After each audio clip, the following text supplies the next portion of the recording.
हजार श्लोक सार ये पावन ग्रंथ कहाए, माँ की महिमा बतलाए।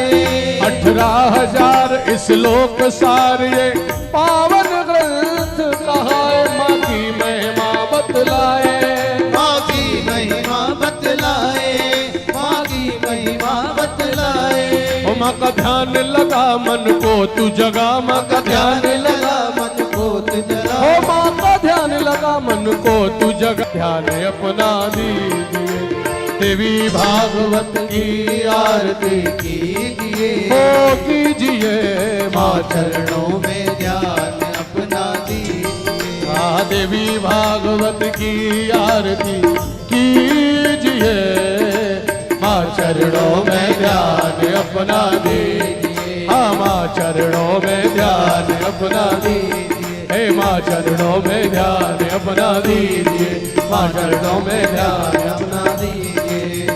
अरे देवी भागवत की आरती कीजिए, माँ चरणों में ध्यान अपना दीजिए। माँ के चरणों में ध्यान अपना दीजिए।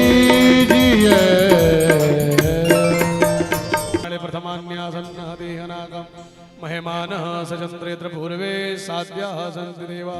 श्रीदेवीभ्यो नमः मंत्र पुष्पांजलिं समर्पयामि। बोले भागवत भगवान की। आप सभी पर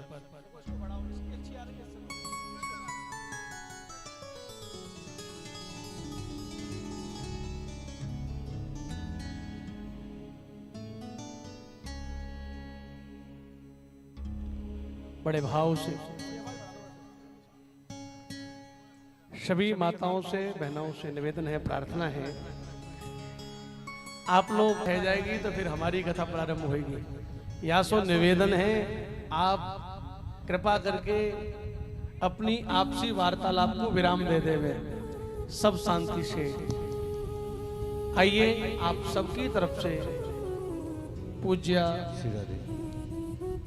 भक्ति स्वरूपा गौर प्रिया जी के चरणों में चले और उनके चरणों में आप सबकी तरफ से ये निवेदन ज्ञापित करें कि वे हमें इस तृतीय दिवस की देवी भागवत की श्रृंखला में प्रवेश कराते हुए हमें मार्गदर्शन दें।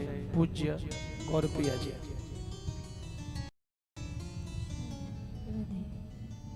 जय राधे, श्री राधे, जय राधे, जय श्री राम, श्री राधे, जय राधे, जय श्री राम, श्री राधे, जय श्री राम, जय राधे, श्री राधे,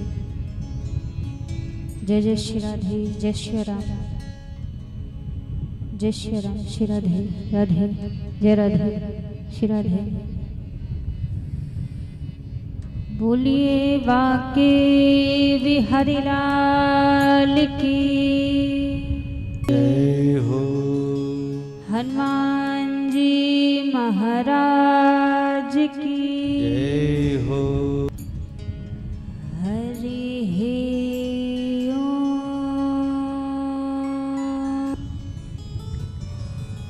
अज्ञान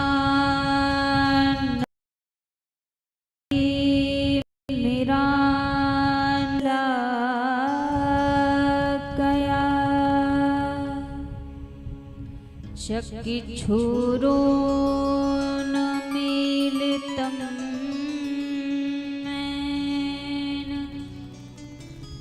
तस्मै श्री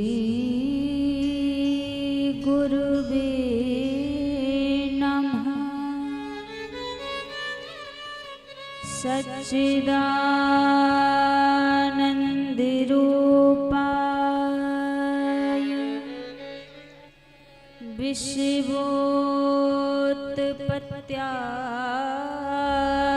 विश्वोत्पत्त्यादिहेतवे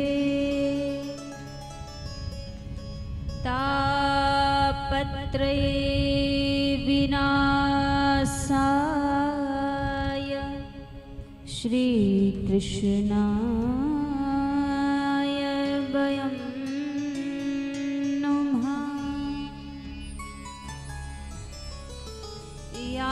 रूपेण संस्थिता नमस्तस्यै नमस्तस्यै नमस्तस्यै नमो नमः। आइए हनुमान कहूँ मति अनुसार प्रेम सहित आसन लाग्यो विराजिए पवन कुमार।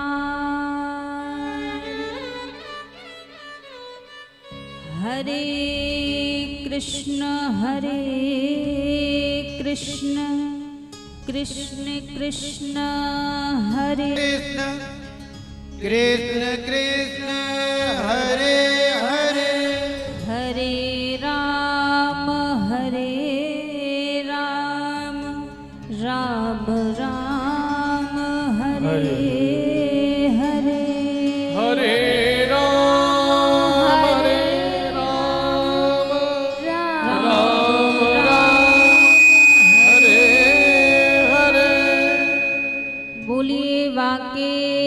हरिलाल की जय हो।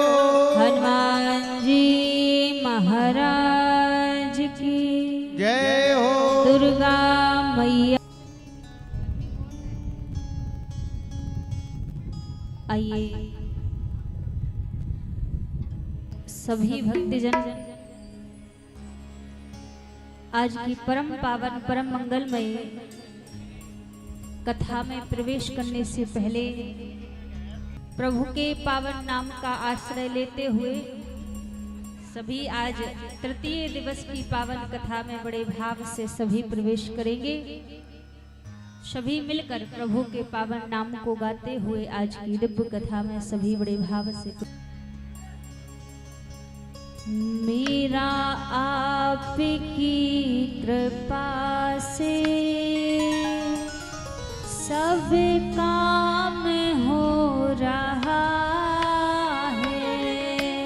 मेरा आपकी कृपा से सब काम हो रहा है।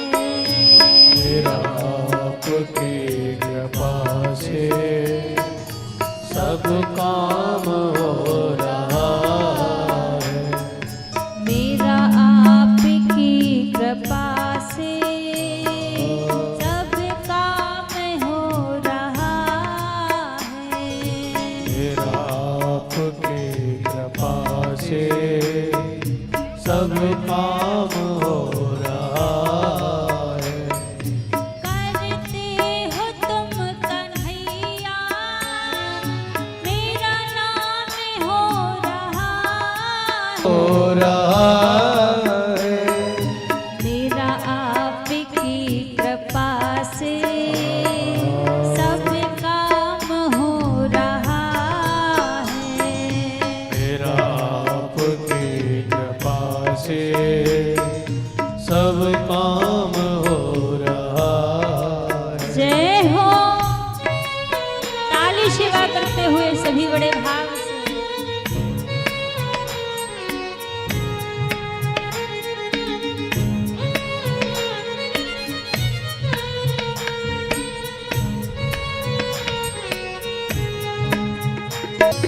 हरि बोल।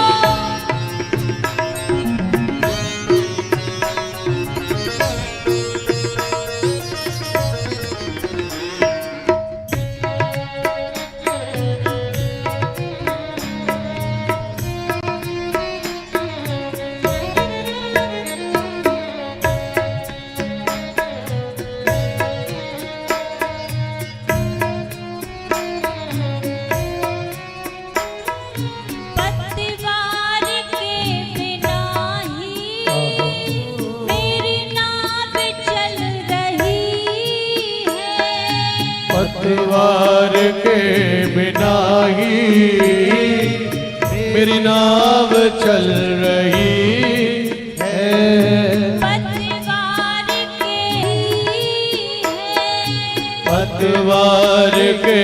बिनाई मेरी नाव चल रही है।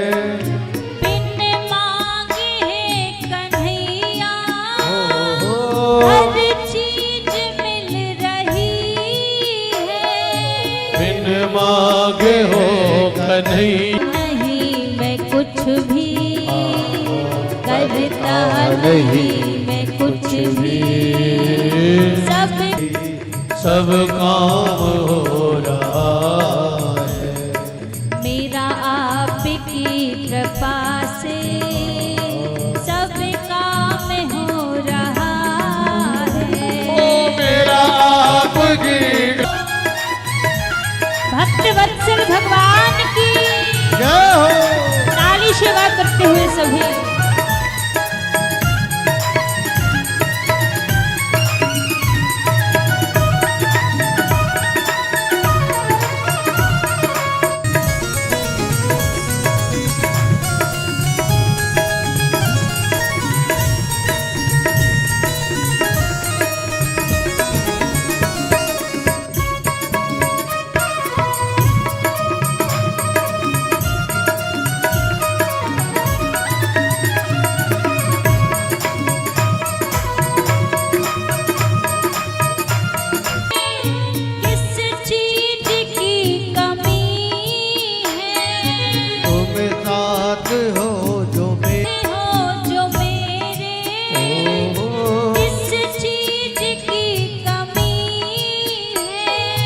तुम साथ हो जो मेरे हैं। किसी और चीज की अब दरकार भी नहीं है। किसी और चीज की अब दरकार ही नहीं है। भक्त का भाव है कि हे नाथ, जब आप हमारे साथ में हैं तो हमें संसार की फिर किसी भी वस्तु की कमी नहीं है, किसी भी चीज की कमी नहीं है। एक प्रभु का साथ मिल जाए तो मान लीजिए सब कुछ हमें मिल चुका है। और यदि संसार की हर वस्तु हमें मिल जाए पर परमात्मा का मान मिले, सम्मान मिले, जीवन की बाटी में खूब मान सम्मान मिल जाए, खूब पद प्रतिष्ठा मिल जाए, खूब दौलत शोहरत सब कुछ मिल जाए, लेकिन सब ना के बराबर है। कब तक? कहा मान मिले, सम्मान मिले, जीवन की बाटी में गर राम ना मिले, सब काज मिले माटी में। सर्वस्व मिल जाए पर प्रभु का साथ ना मिले तो सब माटी के बराबर है, माटी के मोल है। और संसार की कोई चीज मिले या ना मिले पर परमात्मा का साथ मिल जाए तो मान लीजिए सर्वस्व आपको मिल चुका है। इसीलिए भक्त कह रहा है, हे नाथ की कमी है। तुम साथ हो जो मेरे, किस चीज की कमी है। किसी और चीज की अब दरकार भी नहीं है। किसी और चीज की अब दरकार ही नहीं है। तेरे साथ से काम हो रहा है। ओ मेरा आपकी कृपा से सब काम हो रहा है। मेरा आपकी कृपा से सब काम हो रहा है। मेरा आपकी कृपा से मान की जय हो।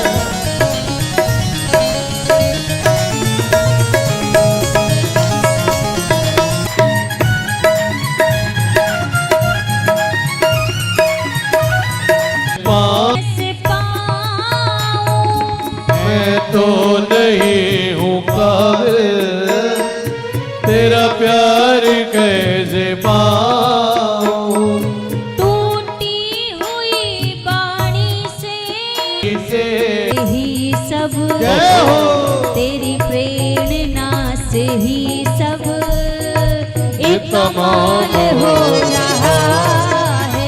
ओ तेरी प्रेरणा से ही अब ये कमाल हो रहा, काम हो रहा है। ओ मेरा आपकी कृपा से सब काम हो रहा है। करते हो तुम कन्हैया मेरा नाम हो रहा है। करते हो तुम कन्हैया मेरा नाम हो रहा है। अच्छा एक बात बताओ, किस किस को जीवन में ऐसा लगता है कि मेरे जीवन में जो भी कार्य हो रहा है जीवन में, वैसे देखा जाए ना तो एक काम भी ऐसा नहीं है जो हम कर रहे हो, क्योंकि हमारी कोई औकात नहीं है कि संसार के किसी काम को हम कर सकें। जो भी संसार में होता है सब परमात्मा की इच्छा से होता है, प्रभु की मर्जी से होता है। तो यदि आपको लगता है कि आपके जीवन में जो भी कार्य बन रहे हैं, जो भी कार्य हो रहे हैं, वो प्रभु की कृपा से हो रहे हैं, एक बार दोनों हाथ ऊपर खड़े करके मिलकर कहिए सभी, क्योंकि हम भगवान को धन्यवाद कर दें तो दोनों हाथ ऊपर खड़े करके मिलकर सभी, मेरा आपकी कृपा से जय हो।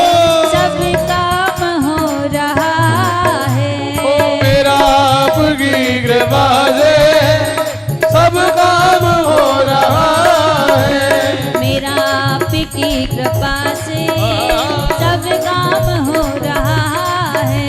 मेरा आपकी कृपा से सब काम हो रहा है। मेरा आपकी कृपा से सब काम हो रहा है।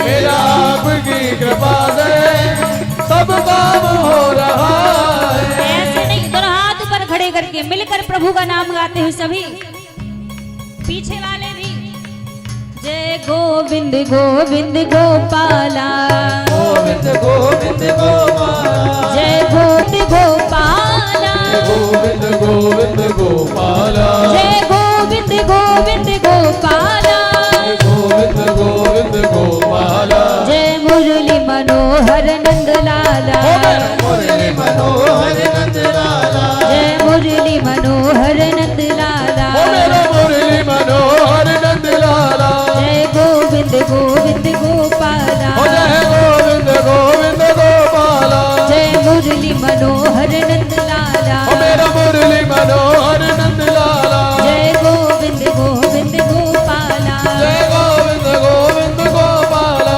जय मुरली मनोहर नंद लाला।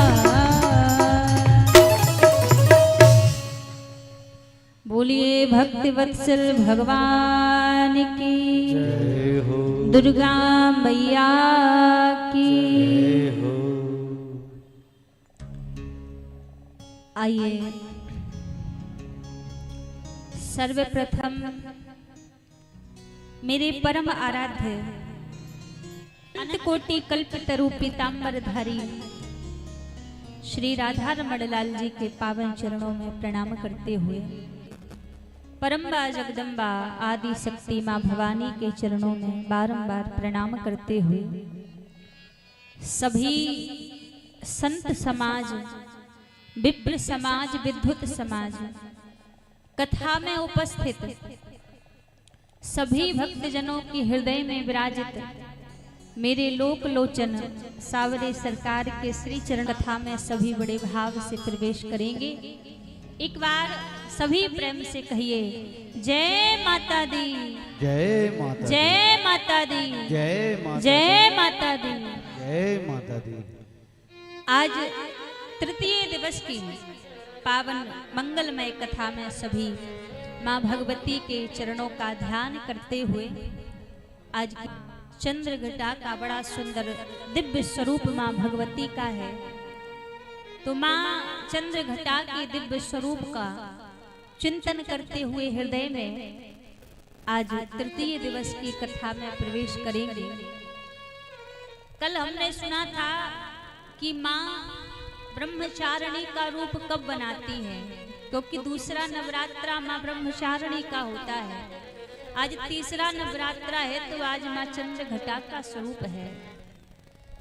कहीं कन्या वही बेटी शैलपुत्री का रूप होती है और विवाह के पहले जब वो ब्रह्मचर्य को धारण करती है तो वही देवी ब्रह्मचारिणी कहलाती है। और विवाह होने के उपरांत जब वह कन्या चंद्र की तरह चमकते हुए अपने मुखमंडल के तेज को धारण करके उन्हीं माँ भगवती माँ चंद्र घटा के चरणों में बारंबार प्रणाम करते हुए आज की दिव्य कथा में सभी प्रवेश करेंगे। कल माँ भगवती के अनेकों चरित्रों को हम आप सभी ने सुना था, हम आप सभी ने श्रवण किया था। माँ भगवती सबके ऊपर अनुग्रह करती हैं, सबके ऊपर कृपा करती हैं। कल कैसे भगवान नारायण के मल के द्वारा, कानों के मल के द्वारा मधु और कैटब का जन्म हुआ। और जब मधु कैटब का जन्म हुआ, और देखिए शांति बनाए रखेंगे सभी लोग, शांति बनाकर सुनोगे तो समझ आएगा। और ये बात करना तो रोज कहीं लगा हुआ है, शांति पूर्वक सभी कथा को सुनेंगे।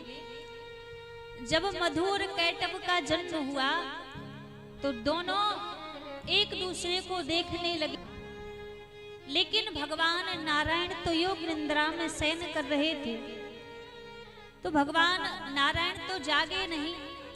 जब ये दोनों पुकार कर रहे थे हमें किसने बनाया किसने बनाया, उसी समय इन दोनों के कान में माँ भगवती का बीज मंत्र इनको सुनाई दिया। एम शब्द जो माँ भगवती का बीज मंत्र है नहीं लगे। जब महाराज दोनों तप करने लगे तो माँ भगवती प्रसन्न हो गई। और जब भगवती प्रसन्न हुई तो प्रसन्न होकर प्रकट हो गई, दोनों से बोली बेटा मैं आपसे प्रसन्न हूँ, आप वरदान मांगो क्या चाहिए। तो दोनों ने एक ही वरदान मांगा। सबसे पहले तो कहा कि हे माँ आप हमें अमर कर दो, अमर तत्व का वरदान दे दो। लेकिन ये तो सृष्टि का नियम है, संसार में कोई अमर नहीं है। जो आया है जिसका जन्म हुआ है तो ये पक्की बात है कि एक दिन उसको इस संसार को छोड़कर जाना पड़ेगा, कोई अमर होकर नहीं आया यहाँ पर। तो माँ भगवती ने कहा कि मैं अमर तत्व का वरदान तो नहीं दे सकती, कुछ और मांग लो, वरदान को पलट नहीं दे सकती। तो आप ऐसा कीजिए, हमें यह वरदान दीजिए कि जब तक हम अपनी मृत्यु की इच्छा को स्वयं प्रकट ना करें तब तक हमें कोई मार ना सके। माँ भगवती ने कहा तथास्तु, वरदान दे दिया। अब वरदान देकर मैया तो वहां से चली गई। अब दोनों विचार कर रहे हैं कि क्यों, क्योंकि संसार में तो कोई मरना नहीं चाहता। आज किसी से भी कहो कि भैया आप मरना चाहते हो तो कोई मरना नहीं चाहता। आजकल व्यक्ति को किसी भी चीज का डर नहीं है, किसी वस्तु का भय नहीं है। कौन सा भय? मरने का, मृत्यु का भय सबके अंदर है। कोई कितना भी सूरवीर क्यों ना हो, कोई कितना भी बलशाली क्यों ना हो, ऊपर से भले ही कह दे कि अरे ऐसे जीवन से बढ़िया तो मर जाऊं, लेकिन जब मृत्यु को नजदीक से देखता है ना तब पता चलता है कि जीवन कितना अनमोल है। तो मृत्यु का डर तो सबके अंदर रहता है। तो कोई इच्छा नहीं करना चाहेगा कि मैं मृत्यु को प्राप्त करूं या मेरी मृत्यु हो जाए।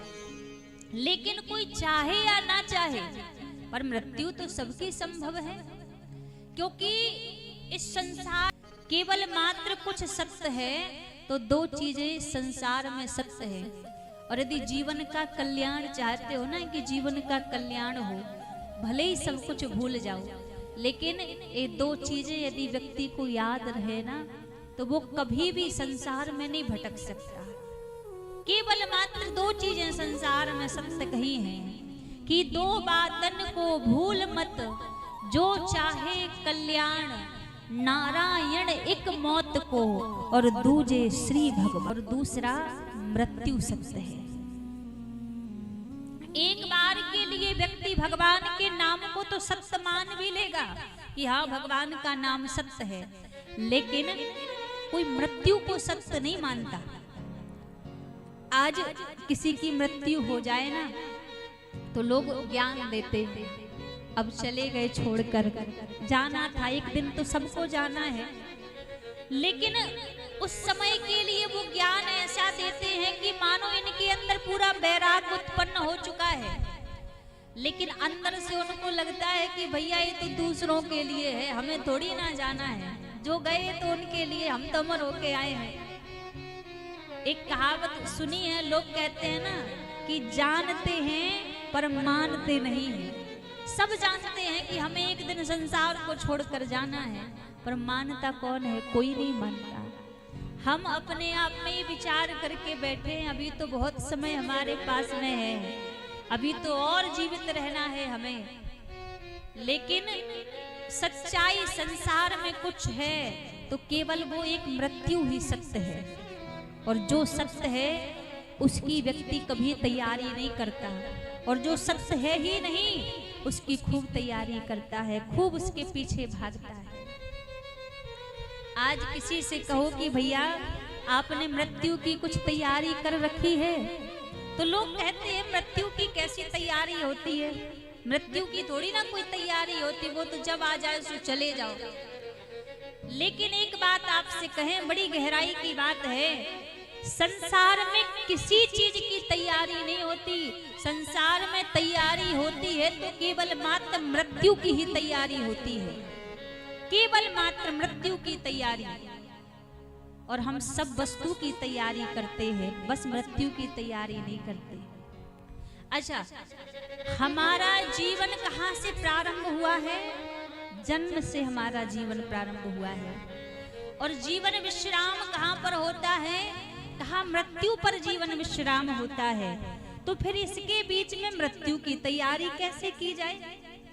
व्यास जी महाराज बड़ी सुंदर बात कहते हैं कि जन्माध्यस्य यतोन बयादि तरदास चारथे स्वभिज्ञा स्वराट तेने ब्रह्म हृदयादि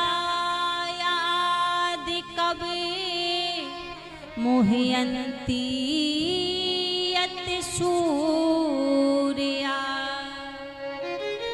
तेजो बारी मृदा यथा विनिमयो यत्र सर्गो मृषा धामिना स्वेन सदा निरस्तिकोहकम् सत्यम परम धीमहि। व्यास जी महाराज कहते हैं कि व्यक्ति का जीवन प्रारंभ कहाँ से हुआ? कहा जन्माध्यस्य तोन बयादि तरतस। हमारा जीवन तो जन्म से ही प्रारंभ हुआ है, हर एक व्यक्ति का जीवन जन्म से प्रारंभ हुआ है, लेकिन विश्राम कहाँ पर होना चाहिए? जीवन भर कुछ भी करते रहो, पर जीवन का विश्राम कैसे होना चाहिए हमारा? तो जीवन का विश्राम के लिए भी व्यास जी महाराज कहते हैं कि जीवन का विश्राम कहाँ पर हो, कुछ शब्दों में ही समझाया। कहा महाराज, नाम संकीर्तनम यस्या सर्व पाप प्रणाशनम प्रणामो दुख सम्नः तम नमामि हरिं परम। जीवन का विश्राम कहाँ पर होना चाहिए? देखो, दोनों श्लोकों में बड़ी सुंदर बात समझाई है कि हम कहाँ हो। कहा महाराज हरिं परम। जीवन का विश्राम तब हो जब हमें हरि परम प्रिय लगने लग जाए, तब जीवन का विश्राम हो। और केवल दो शब्दों में ही जीवन पूरा निकल जाता है। जन्म से तो हमारा जीवन जुड़ा हुआ है, क्योंकि भगवान भी अवतार लेते हैं तो एक प्राणी का भी जन्म होता है, तो जन्म तो सबका होता है, पर जीवन मृत्यु कब सफल हो जाए, जब हरि परम प्रिय लगने लग जाए। हरि परम, और पूरे जीवन भर की तैयारी ही हमारी यही है कि अंत में बस हरि प्रिय लगने लग जाए, यही जीवन की तैयारी है। अब विचार करो, व्यक्ति हर चीज की तैयारी करता है, बस मृत्यु की तैयारी नहीं करता, और तो सब तैयारी करता है। घर बनाता है, जानता है कि घर साथ में नहीं जाएगा, धन रुपया जोड़ता है, जानता है कि धन रुपया भी साथ में नहीं जाएगा। संसार के वो हर कर्म करता है जो इसके साथ नहीं जाना, और जो तैयारी करनी चाहिए वही तैयारी नहीं करता। और जीवन में तैयारी केवल भैया मृत्यु की ही होती है। मृत्यु को तो हम ऐसे भूल कर बैठ जाते हैं कि हमें थोड़ी ना जाना है, हमारा थोड़ी नंबर आएगा, ये तो जिनको जाना है वो जा रहे हैं, लेकिन कब किसका नंबर आ जाए ना इसका पता नहीं है, कोई भरोसा नहीं है। लेकिन एक बात है, देखो जब हमारी मृत्यु आती है ना, मृत्यु आने से पहले भगवान हमें कई बार इशारा करते हैं। भगवान इसलिए इशारा करते हैं कि ये अवसर दोबारा मिले या ना मिले संभल जाओ। तो कई बार भगवान इशारा करते हैं कि संभल गए तो सब कुछ प्राप्त कर लोगे, और संभले नहीं तो कुछ प्राप्त नहीं कर पाओगे। भगवान का देखो पहला इशारा होता है जो हमारे जीवन से जुड़ा रहता है। पहला इशारा कौन सा होता है? जब भगवान इशारा करते हैं कि भैया मृत्यु आने वाली है, वो पहला इशारा है, कहा बालों का सफेद होना। जब बाल सफेद होने लग जाएं तो मानो भगवान इशारा कर रहे हैं कि संभल जाओ, अब जरा आने वाली है, और जरा आएगी तो मृत्यु से कोई नहीं बचा सकता फिर। लेकिन भैया आजकल तो ऐसे केमिकल चल रहे हैं कि छोटे छोटे बच्चों के भी बाल सफेद हो जाते हैं, पर जो आयु में हो, अवस्था के अनुसार हो, तो समझ जाना कि भगवान का पहला इशारा है, अब मोह माया को छोड़कर भजन में लग जाओ। लेकिन फिर भी लोग कहते हैं अभी कहाँ भजन करना, अब तो एक से एक कलर चल गए हैं, मेहंदी चल गई है, सो लगा लेते हैं और कहेंगे महाराज अभी तो मैं जवान हूँ, अभी कहाँ बुजुर्ग हुआ हूँ। तो पहला इशारा भगवान करते हैं, व्यक्ति नहीं संभलता। फिर भगवान दूसरा इशारा करते हैं, दूसरा इशारा भगवान करते हैं आंखों से कम दिखना। भगवान कहते हैं देख जी, लेकिन व्यक्ति फिर भी नहीं संभलता। अब तो बड़े बड़े लेंस वाले चश्मे चल गए हैं और कहते भैया अब तो पहले से अच्छा दिखता है, पहले तो थोड़ा धुंधला ही दिखता था, अब तो और बढ़िया दिखता है। पर भगवान के नाम में नहीं लगता, भजन में नहीं लगता। दूसरा इशारा भगवान करते हैं। फिर महाराज भगवान तीसरा इशारा कर देते हैं। तीसरा इशारा, जीवन भर तो खूब 56 प्रकार के व्यंजनों का स्वाद लिया है, अब तो दांत भी टूट चुके हैं, जरा आने वाली है, सुमरन कर ले तो अब भी मैं तुझे अपना लूंगा। लेकिन फिर भी भगवान के भजन में व्यक्ति नहीं लगता, नकली बत्ती लगवा लेते हैं, पर भगवान की शरण में नहीं आता। फिर महाराज भगवान चौथा और आखिरी इशारा करते हैं। वो आखिरी इशारा कौन सा करते हैं? कमर का टेढ़ी हो जाना। तारा है तेरे लिए, जीवन भर संसार में खूब छाती चौड़ी करके चला है, अब तो तेरा शरीर भी तुझसे बोलने लगा कि अब भगवान के सामने झुक जा, अब तो कम से कम सर को प्रभु के सामने झुका ले। लेकिन महाराज व्यक्ति फिर भी नहीं मानता। फिर पांचवा भगवान कोई इशारा नहीं करते, फिर तो आया है सो जाएगा राजा रंक फकीर, कोई सिंहासन चढ़ चला कोई बधा जंजीर। फिर कोई इशारा नहीं, पाने वाला नहीं है। तो भगवान इशारा कर देते हैं, पर फिर भी हम संभलते नहीं हैं, फिर भी हम भगवान के नाम में नहीं लगते हैं। तो कहने का अर्थ है कि संसार में कोई मरना नहीं चाहता, कोई अपनी मृत्यु को बुलाना नहीं चाहता। तो यहाँ पर मधुर कैटव ने भी यही विचार किया कि हम कोई पागल थोड़ी ना है जो अपनी मृत्यु को हम स्वयं बुलाएंगे। जब हम अपनी मृत्यु को बुलाएंगे नहीं तो हमारी मृत्यु नहीं होगी, और मृत्यु नहीं होगी तो हम तो वैसे अमर हो चुके हैं। तो दोनों बड़े प्रसन्न हो गए कि हमें तो अमर तत्व का ही वरदान मिला है। अब वरदान को प्राप्त करके दोनों विचरण कर रहे हैं, भ्रमण कर रहे हैं। ब्रह्मा जी के निकट गए, ब्रह्मा जी से युद्ध के लिए कहा तो डर के कारण ब्रह्मा जी कमल के पुष्प के अंदर छिप गए। और जब कमल के पुष्प के अंदर छिपे, भगवती योग माया का ध्यान करने लगे, तब भगवान नारायण के अंदर से ही माँ भगवती योग माया प्रकट हुई और मधु कैटभ को मारने के लिए दौड़ी। अब जैसी दौड़ी तो यहाँ योग निंद्रा खुल गई भगवान नारायण की, और भगवान नारायण मधु कैटभ के साथ युद्ध करने लगे। अब जब युद्ध करने लगे तो देवी भागवत में वर्णन है 5000 वर्ष भगवान नारायण ने युद्ध किया है, और 5000 वर्ष में भी भगवान नारायण मधुर कैटभ से विजय प्राप्त नहीं कर पाए। क्यों? क्योंकि दोनों को वरदान था। जब विजय प्राप्त नहीं कर पाए, हाँ देवी मैं जानता हूं जब तक आप अनुग्रह नहीं करोगी, जब तक आप कृपा नहीं करोगी, तब तक इन दोनों की मृत्यु नहीं होगी, क्योंकि इन दोनों को आपके द्वारा वरदान मिला हुआ है। इसलिए आप अनुग्रह कीजिए, आप कृपा कीजिए, ताकि इन दोनों की मृत्यु हो जाए। तो जब माँ भगवती से प्रार्थना की, माँ भगवती ने क्या किया? मोहिनी का रूप धारण कर लिया, और मोहिनी का रूप धारण करके युद्ध वाले स्थान पर प्रकट हो गई मैया। और जब माँ भगवती प्रकट हुई, मधु और कैटभ ने माँ भगवती के उस सुंदर स्वरूप को देखा, तो देखते ही दोनों मोद बुद भूल बैठे, इतना सुंदर मैया ने रूप बनाया।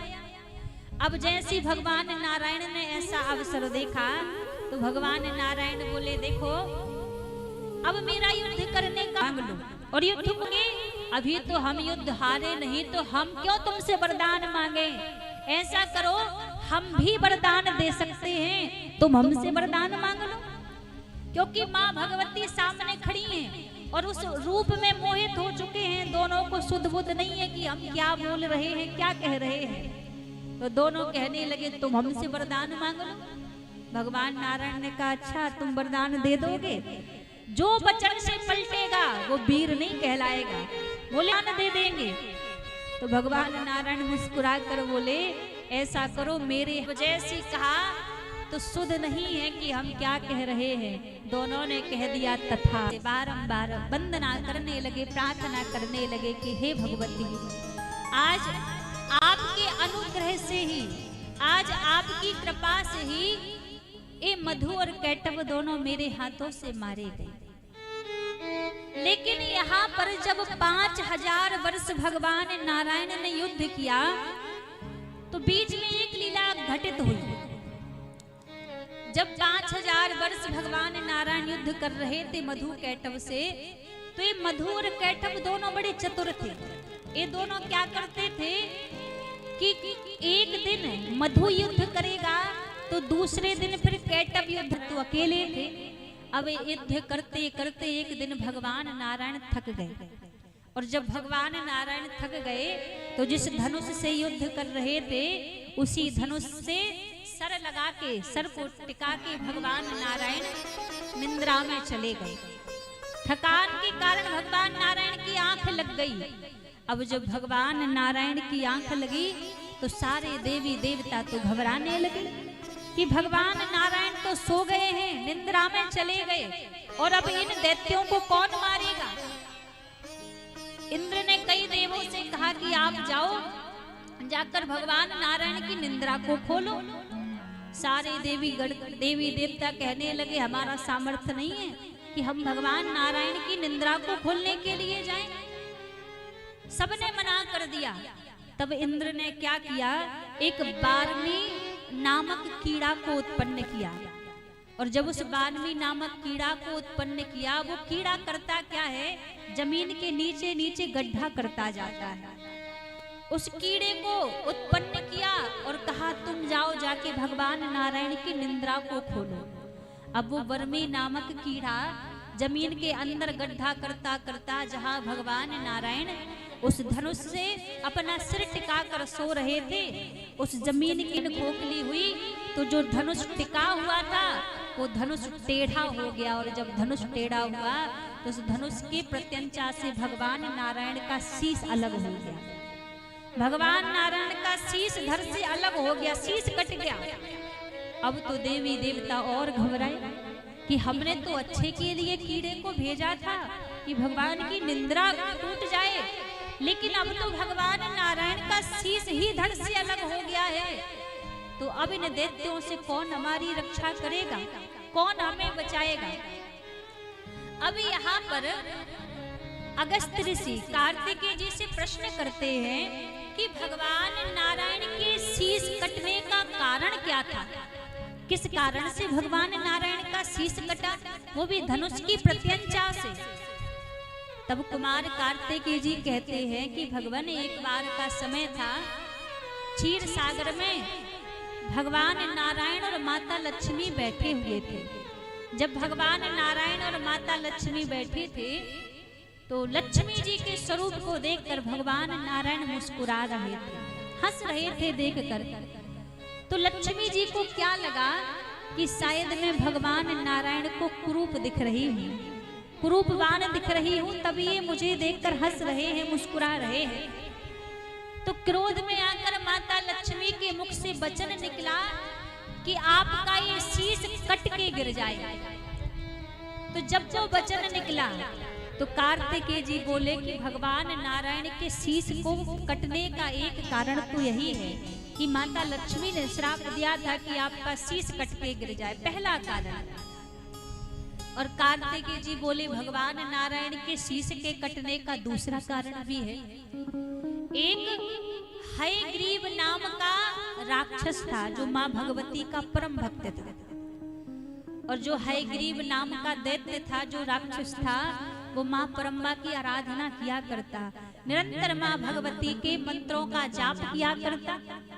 अब जब मां भगवती के मंत्रों का जाप किया करता तो एक दिन मां भगवती से प्रसन्न हो गई, और जब प्रसन्न हुई तो प्रकट हो गई, कहा वरदान मांगो। ये जो हयग्रीव नाम का राक्षस था, इसका जो शीश था वो अश्व का था, घोड़े का सिर था इसका। तो जब मैया प्रकट हुई तो मैया ने कहा वरदान मांगो, क्या चाहिए। तो हयग्रीव कहने लगा, हे भगवती, आप यदि हमसे प्रसन्न हैं तो आप हमें अमर होने का वरदान दे दो, क्योंकि जितने भी राक्षस हैं सबके पास एक ही वरदान होता है मांगने के लिए कि अमर कर दो।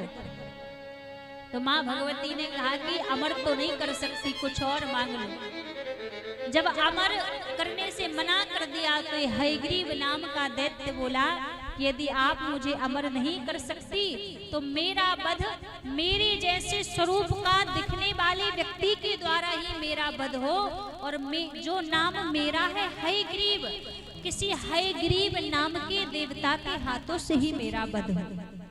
तो मां भगवती ने कहा तथास्तु, वरदान दे दिया।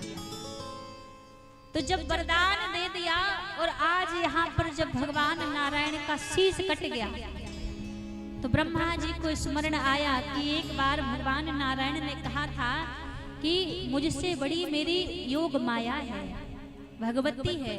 तो सारे देवी देवता गण मां भगवती की आराधना करने लगे, पुकार करने लगे, हे मां आप हमारी रक्षा करो, आप हमारे ऊपर कृपा करो। जब सारे देवता गण मां भगवती की आराधना करने लगे, मां भगवती से पुकार करने लगे, तब मां भगवती प्रकट हुई। और मां भगवती प्रकट हुई, समस्त देवताओं से कहा कि आप चिंता मत करो, इसमें तुम्हारा कोई दोष नहीं है कि जो भगवान नारायण का शीश कटा है ये तो मेरी ही लीला है।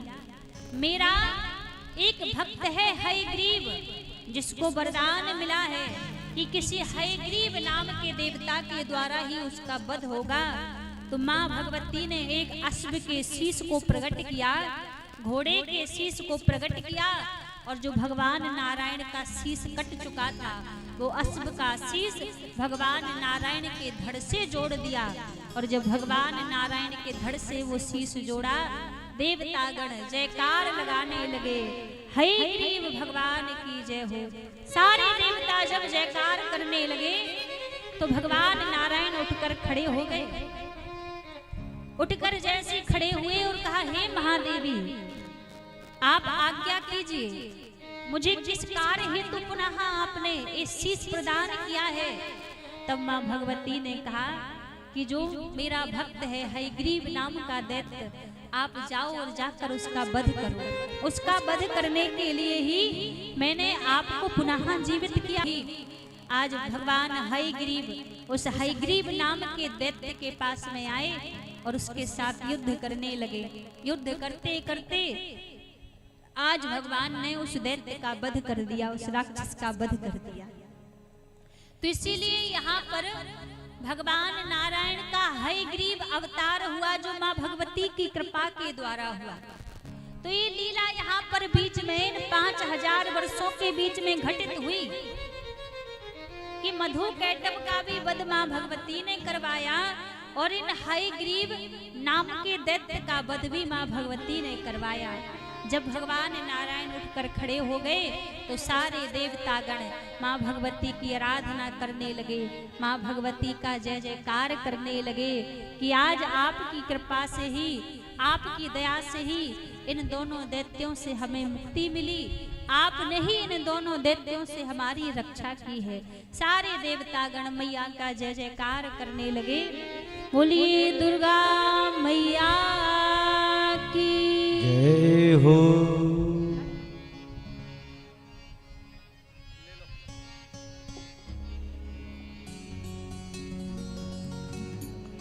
शारदा भवानी, शारदा भवानी, शारदा भवानी, शारदा भवानी।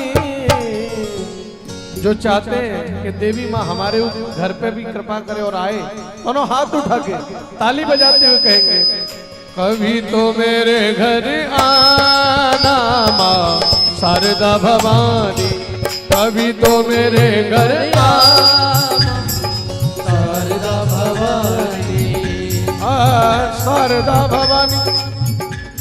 कहाँ से आ रही है? शारदा भवानी माँ, शारदा भवानी, शारदा भवानी माँ, शारदा भवानी, शारदा भवानी, शारदा भवानी, शारदा भवानी, शारदा भवानी। ओ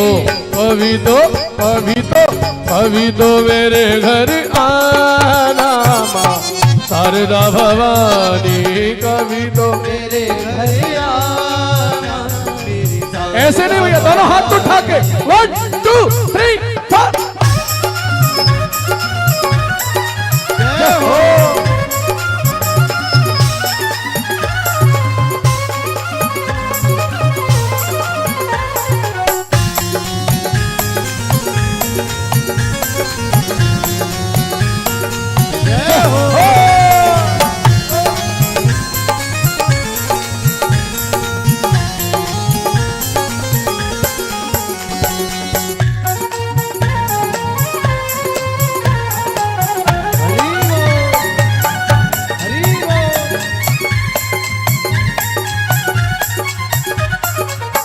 मैया के पावन में पैजन बंधाऊंगी, मैया के पावन में पैजन बंधाऊंगी। भक्त का भाव, मैया के पावन में पैजन बंधाऊंगी।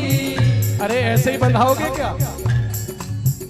पत्थर में कील कोई ठोक नहीं सकता, जय पत्थर में कील कोई ठोक नहीं सकता, और माँ के भक्तों को नाचने से कोई रोक नहीं सकता।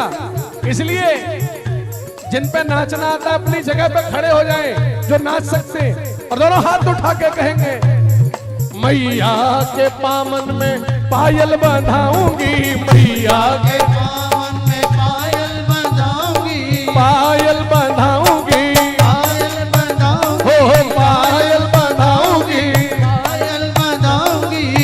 मैया के पावन में पायल बंधाऊंगी।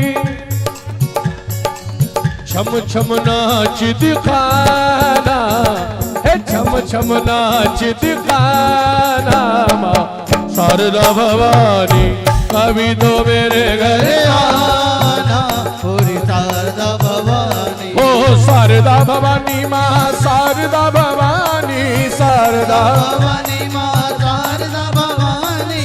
शारदा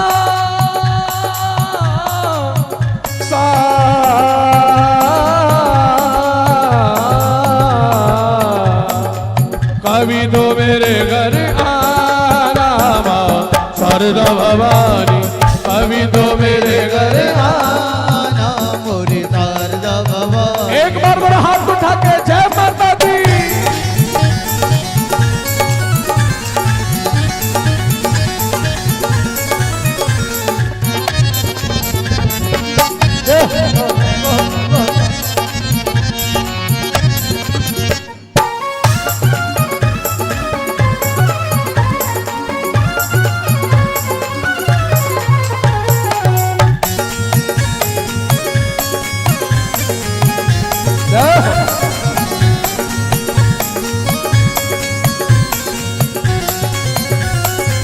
मैया के माथे पे बिंदिया सजाऊंगी मैया के माथे पे बिंदिया सजाऊंगी। बिंदिया सजाऊंगी बिंदिया सजाऊंगी। ओ बिंदिया सजाऊंगी बिंदिया सजाऊंगी। मैया के माथे पे बिंदिया सजाऊंगी सजाऊंगी मैया के माथे पे बिंदिया सजाऊंगी। ओ मैया के माथे पे मैया के माथे पे मैया के माथे पे बिंदिया सजाऊंगी। हे हीरा जड़े चमकाना मोरी शारदा भवानी अभी तो मेरे घर आना पूरी शारदा भवानी। ओ शारदा भवानी मेरी दुर्गा भवानी शारदा भवानी मेरी दुर्गा भवानी। शारदा भवानी दुर्गा भवानी शारदा भवानी मेरी दुर्गा भवानी। ओ कभी तो मेरे घर आना माँ शारदा भवानी कभी तो मेरे घर आना मेरी शारदा भवानी। ओ मैया के द्वारे सब भक्त हैं आए मैया के द्वारे सब भक्त आए। कौन कौन आए जरा हाथ उठा के हाजरी लगा दो और ऊपर ही ऊपर ताली बजाते हुए मैया के द्वारे सब भक्त ने आए मैया के क्या बात है भक्त आए। ओ मैया के द्वारे भक्त हैं आ गए मैया के प्यारे भक्त आए। भक्त हैं आए सब भक्त हैं आए भक्त आए सब आए।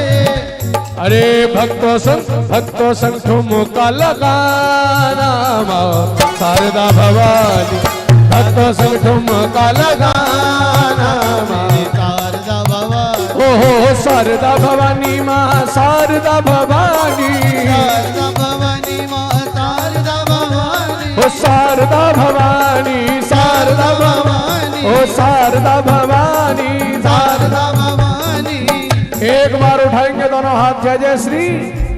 यूं तो सबकी जिंदगी में थोड़ी खुशी थोड़ा गम होता है हाथ उठा के ताली वो बजाते हैं जिनके हाथों में दम होता है दोनों हाथ पीछे तक। हे कभी तो मेरे घर आना माँ शारदा भवानी कभी तो मेरे घर आना मेरी शारदा भवानी। हे कभी तो मेरे घर आना माँ शारदा भवानी कभी तो मेरे घर आना मेरी शारदा भवानी। तो मेरे घर आना मेरी शारदा भवानी। मेरी माँ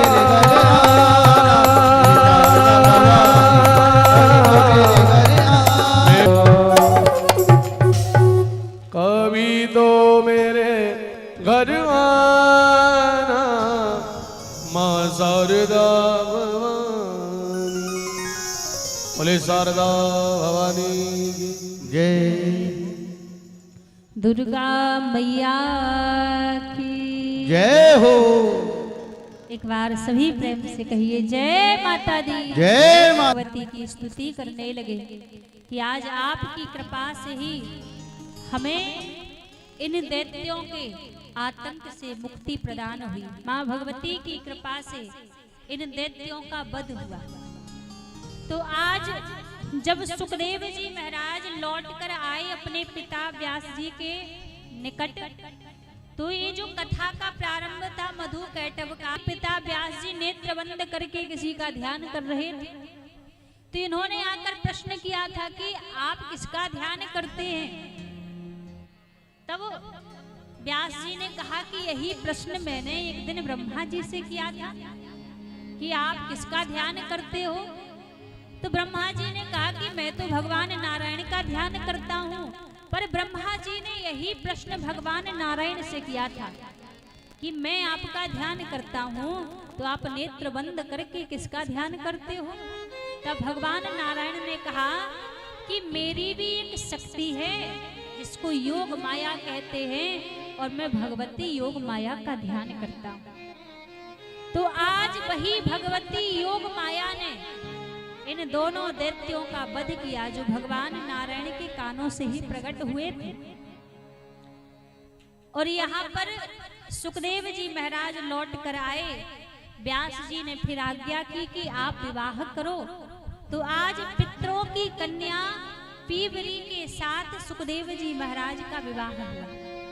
और जब सुखदेव जी का विवाह हुआ तो विवाह के बाद इनके यहाँ 5 पुत्रों का और 1 कन्या का जन्म हुआ। इनके 5 पुत्र हुए, कृष्ण, गौर, प्रभु, भूरी, देव, सुत्र, ये 5 इनके पुत्र हुए।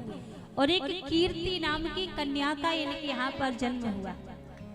जब 5 पुत्र और 1 कन्या का जन्म हुआ तो व्यास जी महाराज तो बड़े आनंदित हैं। अब लेकिन इनका परिवार तो वंश तो बढ़ गया आगे। पर आज सुखदेव जी व्यास जी के निकट गए और बोले, पिताजी अब मैं भगवान का भजन करना चाहता हूँ। आपकी आज्ञा थी इसलिए मैंने विवाह किया, मैं गृहस्थ जीवन में मैंने प्रवेश किया, लेकिन अब मैं वन में जाकर भगवान का भजन करना चाहता हूँ।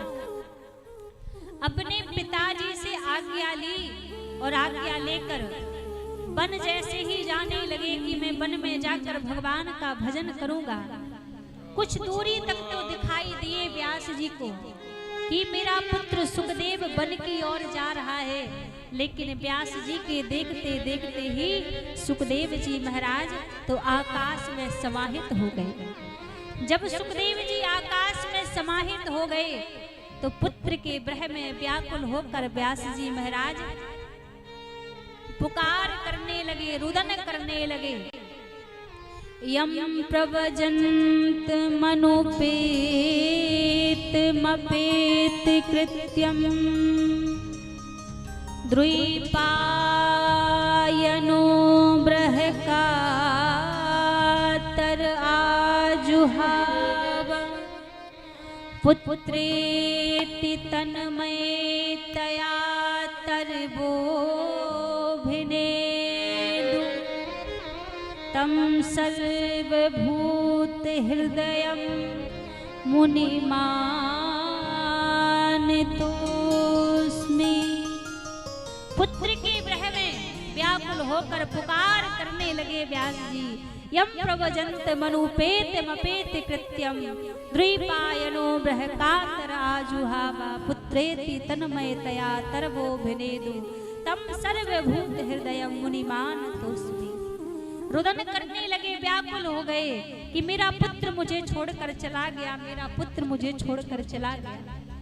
जब इतने व्याकुल हो गए व्यास जी महाराज तो भगवान शंकर प्रकट हो गए। ये व्यास जी की स्थिति भगवान शंकर पर नहीं देखी गई और भगवान शंकर प्रकट होकर समझाने लगे कि हे व्यास जी, आपको जिस पुत्र की प्राप्ति हुई थी वो केवल आपका पुत्र नहीं था, वो तो भगवान का अंश था। बस माँ भगवती ने कृपा करके आपका पुत्र बनाकर आपके पास भेज दिया था और आपका पुत्र छोड़कर चला गया। इस बात को लेकर कब तक रुदन करते रहोगे? हानि लाभ जीवन मरण ये किसी के हाथ में नहीं है। कब किस चीज से हमें हानि होनी है, कब किस वस्तु से हमें लाभ होना है, कब किसका जन्म होना है, कब किसका मरण होना है, ये हमारे बस की बात नहीं है। ये हमारे हाथ में परमात्मा ने नहीं दिया, ये तो प्रभु के हाथ में है। इसलिए रुदन करना बंद कर दो। व्यास जी कहने लगे आपने तो समझा दिया, पर मेरे हृदय में जो पुत्र का प्रेम है वो कैसे, मैं अपने हृदय को कैसे समझाऊं। तब भगवान शंकर कहने लगे आप चिंता मत करो, आपका पुत्र कोई साधारण नहीं है। आपका पुत्र छाया स्वरूप में हमेशा आपके साथ में रहेगा, इसलिए आप ये रुदन करना बंद कर दो। तो सुखदेव जी महाराज इस धराधाम को छोड़कर चले गए। अब जैसे सुखदेव जी महाराज धराधाम को छोड़कर चले गए, जब उदास होकर व्यास जी बैठे थे, तब उसी समय व्यास जी को अपनी माँ सत्यवती का स्मरण आया। क्योंकि जब दुखी थे तो दुखी अवस्था में अपनी माँ का स्मरण आया, और माँ का स्मरण करते करते गंगा के किनारे अपनी माँ सत्यवती की खोज करने के लिए व्यास जी चले गए। इनका दो विवाह हुए हैं। एक विवाह माँ भगवती माँ गंगा के साथ में हुआ है, और दूसरा विवाह सत्यवती के साथ में हुआ। और जब सत्यवती के साथ जन्म हुआ, एक का नाम चित्रागत और दूसरे का नाम विचित्रवीर, दो पुत्रों का इनके यहाँ जन्म हुआ। अब माँ गंगा के द्वारा भीष्म पितामह का जन्म हुआ। अब महाराज एक दिन चित्रागत कुछ गंधर्वों के साथ युद्ध कर रहे थे, तो युद्ध करते करते उस युद्ध के दौरान चित्रागत की तो मृत्यु हो गई। जब मृत्यु हो गई तो वहीं एक काशी राज नाम के राजा रहा करते थे। जब इनको पता चला कि ये तो शांतनु के पुत्र हैं, तो ये जो काशी राज नाम के राजा थे, इनकी 3 कन्याएं थी, और इन्होंने अपनी तीनों कन्याओं का स्वयंवर रखा। इनकी जो 3 कन्याएं थी, एक का नाम अम्बे, और इनके गर्भ से धृतराष्ट्र की उत्पत्ति हुई। और जो इनकी अंबिका नाम की कन्या थी, इनके गर्भ से अंधास प्रकट हुए। और जो इनकी अंबा नाम की कन्या थी, इनके द्वारा पांडवों का जन्म हुआ, पांडु उत्पन्न हुए। और जब पांडवों का जन्म हुआ तो महाराज पांडु की भी 2 पत्नी थी। एक विवाह इनका कुंती जी के साथ में हुआ था, और दूसरा विवाह इनका माद्री जी के साथ में हुआ। एक दिन पांडु भ्रमण कर रहे थे वन में, और जब वन में भ्रमण कर रहे थे तो यहाँ पर एक ऋषिवर मृग बनकर भ्रमण कर रहे थे उसी वन में, मृग का रूप धारण करके। तो जंगल में जब पांडु शिकार खेलने के लिए श्राप दे दिया कि जैसे आज पत्नी के ग्रह में हमारी मृत्यु हो रही है, वैसे ही पत्नी के ग्रह में आपकी भी मृत्यु होगी। तो इनकी पांडु की जो पहली पत्नी थी माधुरी, इनकी विद्वान थी, बड़ी ज्ञानी थी, और महाराज दुर्वासा जी की कृपा पात्र थी। दुर्वासा जी ने ऐसी माता कुंती के कानों से सूर्यपुत्र कर्ण का जन्म हुआ। अब यहाँ पर कार्तिकेय जी कुछ पांडव वंश की कथा श्रवण करा रहे हैं। क्यों? क्योंकि सूत जी महाराज से शौनक ऋषियों ने यहाँ पर प्रश्न किया है, और अगस्त जी ने कुमार कार्तिकेय जी से प्रश्न किया कि हमने सुना है राजा जन्मेजय ने भी श्रीमद् देवी भागवत कथा को श्रवण किया और देवी तप का अनुष्ठान किया, तो किस कारण से अनुष्ठान किया है वो कथा आप हमें श्रवण कराइए। इसीलिए यहाँ पर ही पांडव वंश की कथा को श्रवण करा रहे हैं कुमार कार्तिकेय जी। तो महाराज जो माता कुंती थी, विवाह के पहले ही जब इनका विवाह नहीं हुआ था, तो इनके कानों के द्वारा महाराज सूर्य के अंश कर्ण का जन्म हुआ था। जब कानों के द्वारा कर्ण का जन्म हुआ तो विवाह नहीं हुआ था, तो इन्होंने सोचा कि मैं इस पुत्र को रखूंगी तो मेरी बदनामी होगी, मैं क्या करूं, इस पुत्र को रख नहीं सकती। तो इन्होंने क्या किया, उस पुत्र को एक बक्से में बंद करके नदी में बहा दिया। और जैसे ही उस पुत्र को नदी में बहा दिया तो एक तीर्थ नाम के एक व्यक्ति थे जो स्नान करने के लिए गए, तो देखा एक पुत्र बहता हुआ आ रहा है। उस बालक को अपने घर ले आए, लालन पालन किया और उसी बालक का नाम कर्ण पड़ा। और महाराज ऐसा वर्णन है कि कर्ण जैसा दानी इस संसार में ना ही कोई हुआ होगा और ना ही कोई होगा। कर्ण इतने बड़े दानी थे, पूरी महाभारत की युद्ध में कभी भगवान का मुखमंडल उदास नहीं हुआ कि मुखमंडल भी उदास हो जाए। लेकिन महाराज जिस समय कर्ण की छाती पर तीर लगा था ना, उस समय भगवान के नेत्रों से उस महाभारत की भूमि में अश्रुपात बह पड़े थे। जिस समय कर्ण की छाती पर तीर लगा था, ये दशा देखकर भगवान को भी रोना आ गया था, इतने बड़े दानी थे कर्ण।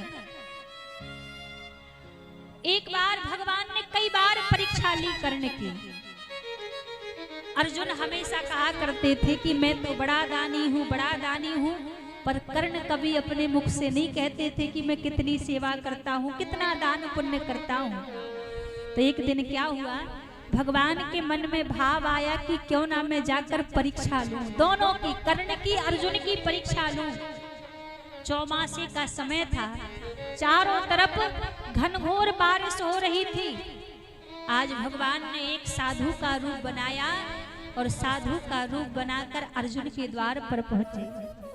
अर्जुन के द्वार पर जाकर आवाज लगाने लगे, भिक्षाम देहि, भिक्षाम देहि। अर्जुन घर से बाहर आए, कहा हे ऋषिवर आज्ञा कीजिए, मैं आपकी क्या सेवा कर सकता हूँ।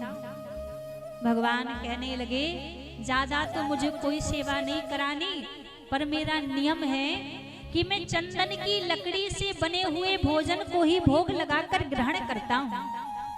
और चारों तरफ मिली, यदि आपके घर में चंदन की कुछ सूखी लकड़ियां हो तो मुझे प्रदान कर दो। मैं 2 दिन से भूखा हूँ, मैंने भोजन नहीं किए, क्योंकि मेरा नियम टूट जाएगा यदि मुझे चंदन की लकड़ी नहीं मिली तो। अर्जुन बोले, बस इतनी सी बात, हम अभी आपके लिए चंदन की लकड़ी की व्यवस्था करवाते हैं। अपने सेवकों से कहा कि महल में जाकर देखो, कहीं भी चंदन की सूखी लकड़ी हो तो साधु को प्रदान करो, ये हमारे द्वार पर आए हैं। सेवकों ने जाकर यत्र तत्र महल के आसपास देखा, लेकिन कहीं भी सूखी लकड़ी नहीं मिली, क्योंकि चारों तरफ घनघोर वर्षा हो रही थी। सेवक लौट कर आए, कहा महाराज हमारे भंडार घर में तो चंदन की लकड़ी से भोजन बनता नहीं है, हमारे भंडार घर में बस सूखी लकड़ियां पड़ी हैं, वो चंदन की नहीं है। पर हमने चारों तरफ देख लिया, हमें कहीं भी चंदन की सूखी लकड़ी नहीं मिली। अर्जुन ने हाथ जोड़ लिए, कहा भगवान क्षमा कीजिएगा, हमने प्रयास तो किया कि हम आपकी इच्छा को पूरा कर दें, लेकिन हम आपकी इच्छा को पूरा नहीं कर पाए, क्योंकि हमारे पूरे महल में कहीं चंदन की सूखी लकड़ी नहीं जो हम आपको लाकर दे दें। साधु रूप में जो भगवान आए थे, प्रभु कहने लगे, यदि आपके यहाँ व्यवस्था नहीं है तो कोई ऐसा व्यक्ति हो जो आपकी जानकारी में हो, जहाँ मुझे चंदन की सूखी लकड़ी मिल जाए तो आप मुझे उनके पास ले चलिए। अर्जुन कहने लगे, हम आपको पता तो बता देंगे, पर हम उनके यहाँ जाएंगे नहीं। भगवान ने कहा, पता ही बता दो। तो आज भगवान को लेकर अर्जुन कहाँ पहुंचे, कर्ण के द्वार पर। हो सकता है इनके यहाँ आपको चंदन की सूखी लकड़ियां मिल जाए, पर मैं जाऊंगा नहीं, मैं दूर ही खड़ा रहूंगा। भगवान ने कहा ठीक है। अर्जुन महल के बाहर खड़े हुए हैं और यहाँ पर भगवान साधु का रूप बनाकर कर्ण के पास पहुंचे, आवाज लगाने लगे, भिक्षाम देहि। कर्ण बाहर आए, हाथ जोड़ लिए, प्रभु कैसे आपकी सेवा करूं। भगवान ने कहा, ज्यादा तो कुछ नहीं, मुझे चंदन की सूखी लकड़ी चाहिए, मैं 2 दिन से भूखा हूँ। मेरा नियम है कि मैं चंदन की लकड़ी से ही भोजन बना के उसको भोग लगा के मैं शम पाता हूँ। कर्ण ने भी अपने पूरे महल में दिखवाया, कहीं चंदन की सूखी लकड़ी नहीं है। अब भगवान तो उदास हो गए।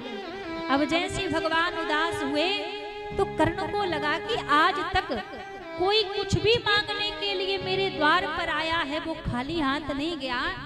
और ये साधु तो एक छोटी सी चीज लकड़ी मांगने के लिए आए थे, और आज ये मेरे सामने ऐसे उदास होकर खाली हाथ चले जाएंगे तो होकर लौटने लगे। कर्ण बोले भगवान आप ठहरिए, आप रुकिए, हम आपके लिए लकड़ी की व्यवस्था करवाएंगे, आप रुकिए।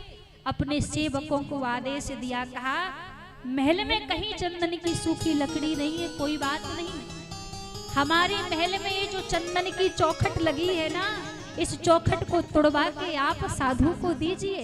हमारे द्वार से साधु खाली हाथ में थमा दिया।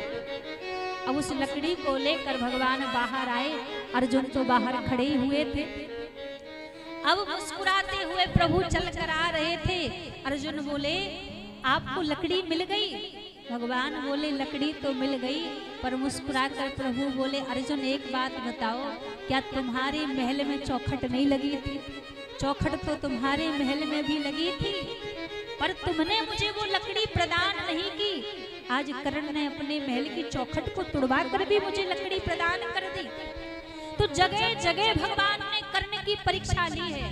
अंततः ऐसा वर्णन है जिस समय कर्ण की छाती पर तीर, जब कर्ण की छाती पर तीर लगा फिर भी भगवान कर्ण के पास उस महाभारत की भूमि में पहुंच गए परीक्षा लेने के लिए।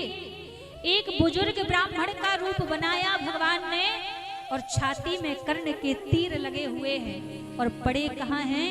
युद्ध की रणभूमि में। और जाकर कहने लगे भिक्षाम दीजिए, हम आपके निकट आए हैं, आपके पास कोई भिक्षा हो तो हमें प्रदान कर दो।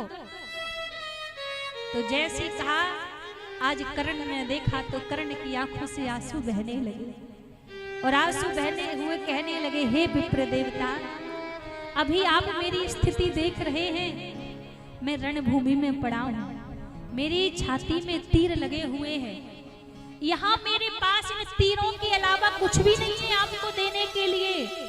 लेकिन हाँ, आप मेरे महल चले जाइए, आपको जो भी चाहिए आप वहां जाकर ले लेना, आपका जिस वस्तु पर मन आए वो वस्तु आपकी है। मैं कहने लगे देखो हम किसी के घर नहीं जाएंगे, ये मैं क्या आपको प्रदान कर दूं। वो ब्राह्मण लौटने लगे। उसी समय कर्ण ते बिता दिया और अंत समय व्यतीत कर दिया।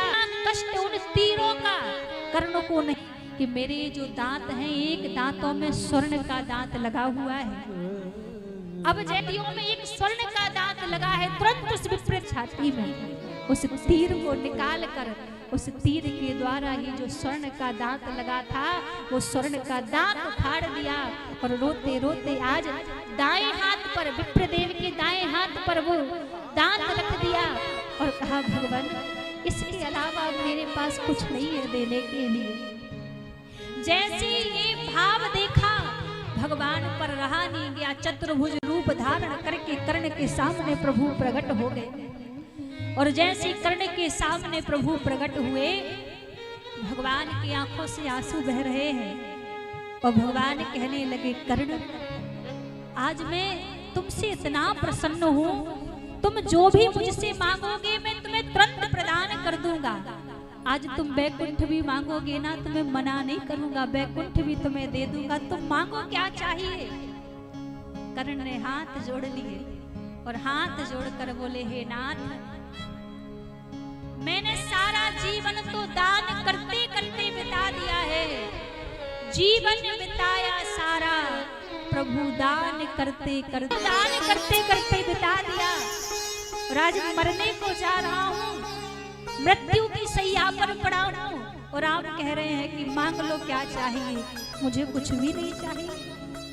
भगवान फिर बोले कर्ण यदि तुम्हें बिना कुछ दिए मैं लौट कर जाऊंगा तो मेरा मन संतुष्ट नहीं होगा, मुझे लगेगा कि मैंने अपने भक्त के साथ में भेद किया है, एक को तो मैंने पूर चला जाऊंगा ना तो मेरा मन मुझे क्षमा नहीं करेगा, मुझे लगेगा कि मैंने अपने भक्त के साथ में भेदभाव किया है, इसलिए तुम मांगो, तुम जो भी मांगोगे मैं प्रदान करूंगा। बारंबार भगवान कर्ण से कह रहे हैं कर्ण मांगे। जब बार बार कहा तो कर्ण प्रभु से कहने लगे मेरे मन में वैसे तो कोई कामना नहीं है, मैंने सुना है ये जो ब्रह्मांड प्रलय आता है, करोड़ों बार नए ब्रह्मांड की उत्पत्ति होती है, क्योंकि ये सृष्टि का नियम है। और मेरे मन में इच्छा है कि इस पूरे ब्रह्मांड में जहां पर कोई देह ना जली हो, जहां पर कोई लाश ना जली हो, वहां पर आप इस कर्ण की देह को जलाना, ये इच्छा मेरे मन में है। यदि पूरा करना चाहते हो तो इसी को पूरा कर दो। अब जैसी मांगा भगवान तो अंतर्ध्यानी में ऐसा कौन सा स्थान ऐसा है जहां पर किसी देह को ना जलाया गया हो, कोई देह मृत देह ना पड़ी हो। और जब ध्यान लगा कर देखा तो इस ब्रह्मांड में ऐसा एक स्थान भी नहीं है कि जहां पर पहले कोई देह ना जली हो, किसी की मृत्यु ना हुई हो।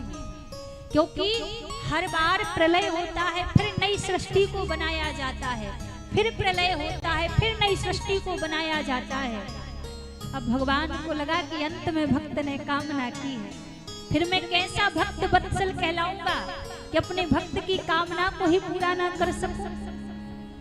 जब कोई स्थान नहीं मिला, फिर भी भगवान ने कहा मैं तुम्हारी इच्छा को पूरा करूंगा। और कर्ण से कह दिया प्रभु ने तथास्तु, कर्ण से तो कह दिया तथास्तु। कर्ण ने प्राण छोड़े, पर अब चिंतित है किसकी इच्छा को कैसे। जब राजा बलि के द्वार पर गए थे और त्रिलोकी को नापने के लिए एक क्षण में विराट रूप बना लिया था, आज वैसी कर्ण की इच्छा को पूरा करने के लिए भगवान ने विराट रूप बना लिया। और जिस दाहिने हाथ पर कर्ण ने कर भगवान ने देह अग्नि प्रदान की। तो ऐसे कर्ण इतने बड़े दानी हुए हैं महाराज कि जिनके सामने भगवान स्वयं झुक गए, ऐसे भगवान के भक्त हुए हैं कर्ण। तो ये हुआ कैसे? मंत्रों के द्वारा। ये मंत्रों के द्वारा ही कर्ण उत्पन्न हुए थे, जो माता कुंती के कान में से। तो कहते संसार में दानी तो बहुत हैं, पर कर्ण जैसा कोई दूसरा दानी नहीं है।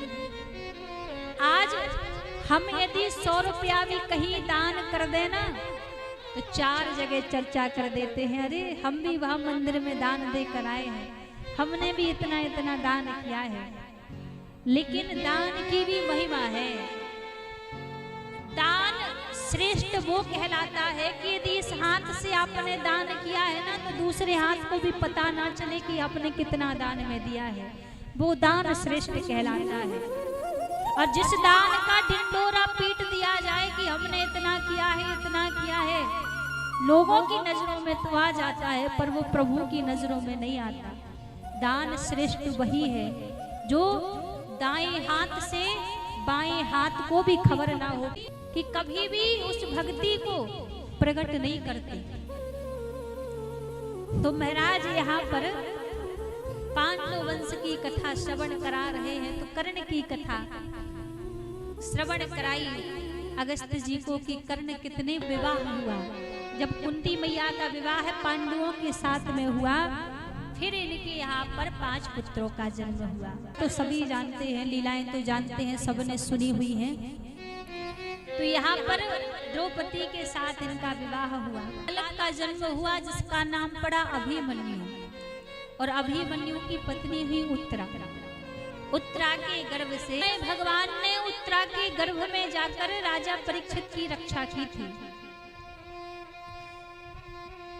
जब उत्तरा के गर्भ में जाकर भगवान ने राजा परीक्षित की रक्षा की, और राजा परीक्षित की रक्षा करने के बाद कई और लीलाएं प्रभु ने यहाँ पर की।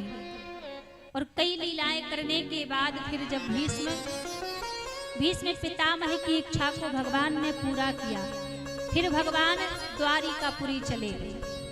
और जब भगवान द्वारिकापुरी चले गए तो द्वारिकापुरी जाने के बाद जब नाम परीक्षित पड़ा, परीक्षित महाराज का राजपाट आया।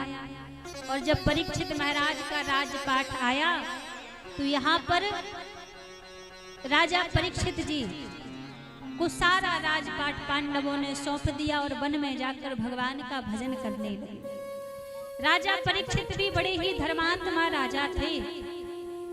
एक दिन राजा परीक्षित वन में भ्रमण करते हुए जा रहे थे तो वन में भ्रमण करते करते राजा परीक्षित ने क्या देखा, एक गाय खड़ी खड़ी रो रही है, रुदन कर रही है। वहीं पर एक बैल खड़ा हुआ है, जिस बैल के 3 पैर टूटे हुए हैं, एक पैर के बल पर वो बैल वहां पर खड़ा है। और वही एक काला काला भयंकर व्यक्ति उस बैल को मार रहा है। तभी कहने लगे, तुम कौन हो और मेरे राज्य में तुम गाय के ऊपर अत्याचार कर रहे हो? जैसे कहा कि तुम कौन हो और गाय के ऊपर अत्याचार कर रहे हो, तो ये जो काला काला व्यक्ति था ये कोई और नहीं, एक कलयुग ही था। ये तुरंत राजा परीक्षित की शरण में आ गया थी। ये गाय कोई और नहीं, ये पृथ्वी मैया थी। और जो बैल जिसके 3 पैर टूटे हुए हैं, वो बैल धर्म है। इस कली काल में धर्म के 3 पैर टूटे हुए हैं, एक पैर के बल पर धर्म टिका है। धर्म के 4 चरण हैं, तप, दया, पवित्रता और दान। ये धर्म के 4 चरण हैं। लेकिन इस कली काल में तप, दया और पवित्रता, ये 3 चरण टूटे हुए हैं धर्म के। चौथा चरण है दान। केवल दान के बल पर इस कली काल में धर्म टिका हुआ है। अब महाराज जैसे एक कलियुग राजा परीक्षित की शरण में आ गया और कहा, हमें क्षमा कर दो, चारों तरफ आपका ही राज्य है, मैं कहाँ जाऊं? कहीं स्थान ही नहीं है मुझे जाने के लिए। आप कुछ स्थान दे दो रहने के लिए, मैं वहीं रहूंगा। तो राजा परीक्षित ने 4 स्थान कलियुग को रहने के लिए दिए। जब 4 स्थान कलियुग को रहने के लिए दिए, धूत पानम स्त्री है सूनम। जहां धूत पानम, पानम में कई चीजें आ जाती हैं। जहां मंदरा पान होती है, वहां कलियुग का निवास होता है, वहां पाप निवास करता है। दूसरा, जहां परस्त्री गमन किया जाए, अपनी नारी को छोड़कर परनारी का संग किया जाए, या अपने पुरुष को छोड़कर परपुरुष का संग किया जाए, वहां पर भी कलियुग निवास करता है, पाप निवास करता है। और तीसरा महाराज, जहां हिंसा की जाए, वहां पर भी कलियुग निवास करता है, पाप निवास करता है। और चौथा कहा, जहां झूठी गवाही दी जाए, वहां पर भी कलियुग का निवास होता है, पाप का निवास होता है। ये 4 स्थान परीक्षित ने कलियुग को रहने के लिए दिए कि आप इन 4 स्थानों पर जाकर निवास करना। अब एक बड़ी विचित्र बात है सोचने के लिए। कौन सी? आज किसी से कहो कि आप धर्म कर्म किया करो, आप पूजन पाठ किया करो, तो सबका जवाब क्या होता है? अरे महाराज, कलयुग चल रहा है, कलयुग में कहाँ भजन होता है। लेकिन आपसे एक बात कहें, हर जगह कलयुग नहीं है। आज भी हर जगह कलयुग नहीं है। कलयुग के लिए कुछ सीमित स्थान दिए हैं, उन स्थानों पर ही कलयुग निवास करेगा। लेकिन हमने भ्रम पाल रखा है कि हर जगह कलयुग है तो कहाँ धर्म कर्म होगा। ये भ्रम है हमारा। और दूसरी बात आपसे कहें, कलयुग जबरदस्ती किसी के घर में नहीं आता। आप सोचो कि जबरदस्ती कलयुग किसी के घर में आ जाए, तो जबरदस्ती नहीं आता। हम स्वयं अपने घर में कलयुग को लेकर आते हैं। हम स्वयं अपने घर में कलयुग को निवास देते हैं। कलयुग अपने आप नहीं आता। पहला स्थान कौन सा दिया कलयुग को? कौन सा स्थान दिया? कहा धूत पानम, अर्थात जहां मंदरा पान होती है वहां कलयुग का निवास होता है। अब एक बात बताइएगा, जब आप मंदरा पान करते हो तो क्या कोई जबरदस्ती आपसे कहता है कि आप मंदरा का पान करो, आप शराब को पियो? कोई जबरदस्ती कहता है? नहीं कहता ना। आप अपने मन से पीते हो, अपने मन से कलयुग को आप अपने घर में लेकर आते हो। आजकल तो लोगों ने बड़ा शौक बना रखा है। थोड़ा सा कोई उत्सव हुआ नहीं, किसी का जन्मदिन, बर्थडे आया नहीं, तो बोलेंगे थोड़ी सी शराब पी लेते हैं, क्या बिगड़ जाएगा। आजकल लोगों ने बहाना देखा है कि बहाना मिलना चाहिए शराब को पीने का। लेकिन एक बात कहें, शराब जहां भी पान की जाए उस स्थान पर, उस घर में पाप का निवास होता है, कलयुग का निवास होता है। वहां पर कभी भगवान निवास नहीं कर सकते, वहां पर कभी धर्म निवास नहीं कर सकता, जहां पर शराब पीने वाले व्यक्ति रहते होंगे। और एक बात आपसे कहें, ये शराब पीना कोई अच्छी चीज तो है नहीं कि आप बड़े शौक से इसको पीते हो। अच्छे अच्छों के घर बर्बाद हो जाते हैं इस चीज में। आज किसी से कहो कि भैया ये शराब पीना बंद कर दो, क्या मिलता है? तो लोग पता क्या कहते हैं, अरे थोड़ी बहुत शराब पी ली तो क्या बिगड़ जाएगा। लेकिन एक बात कहें, व्यक्ति केवल शराब अकेली नहीं पीता। एक शराब पीने वाले व्यक्ति को लगता है कि मैं शराब अकेली पी रहा हूं, पर वो शराब अकेली नहीं पीता। शराब पीने वाला व्यक्ति अपनी श्वासों को पी जाता है। यदि वो 50 साल जिंदा रहेगा तो शराब पीना चालू कर दिया तो 40 साल में चला जाएगा।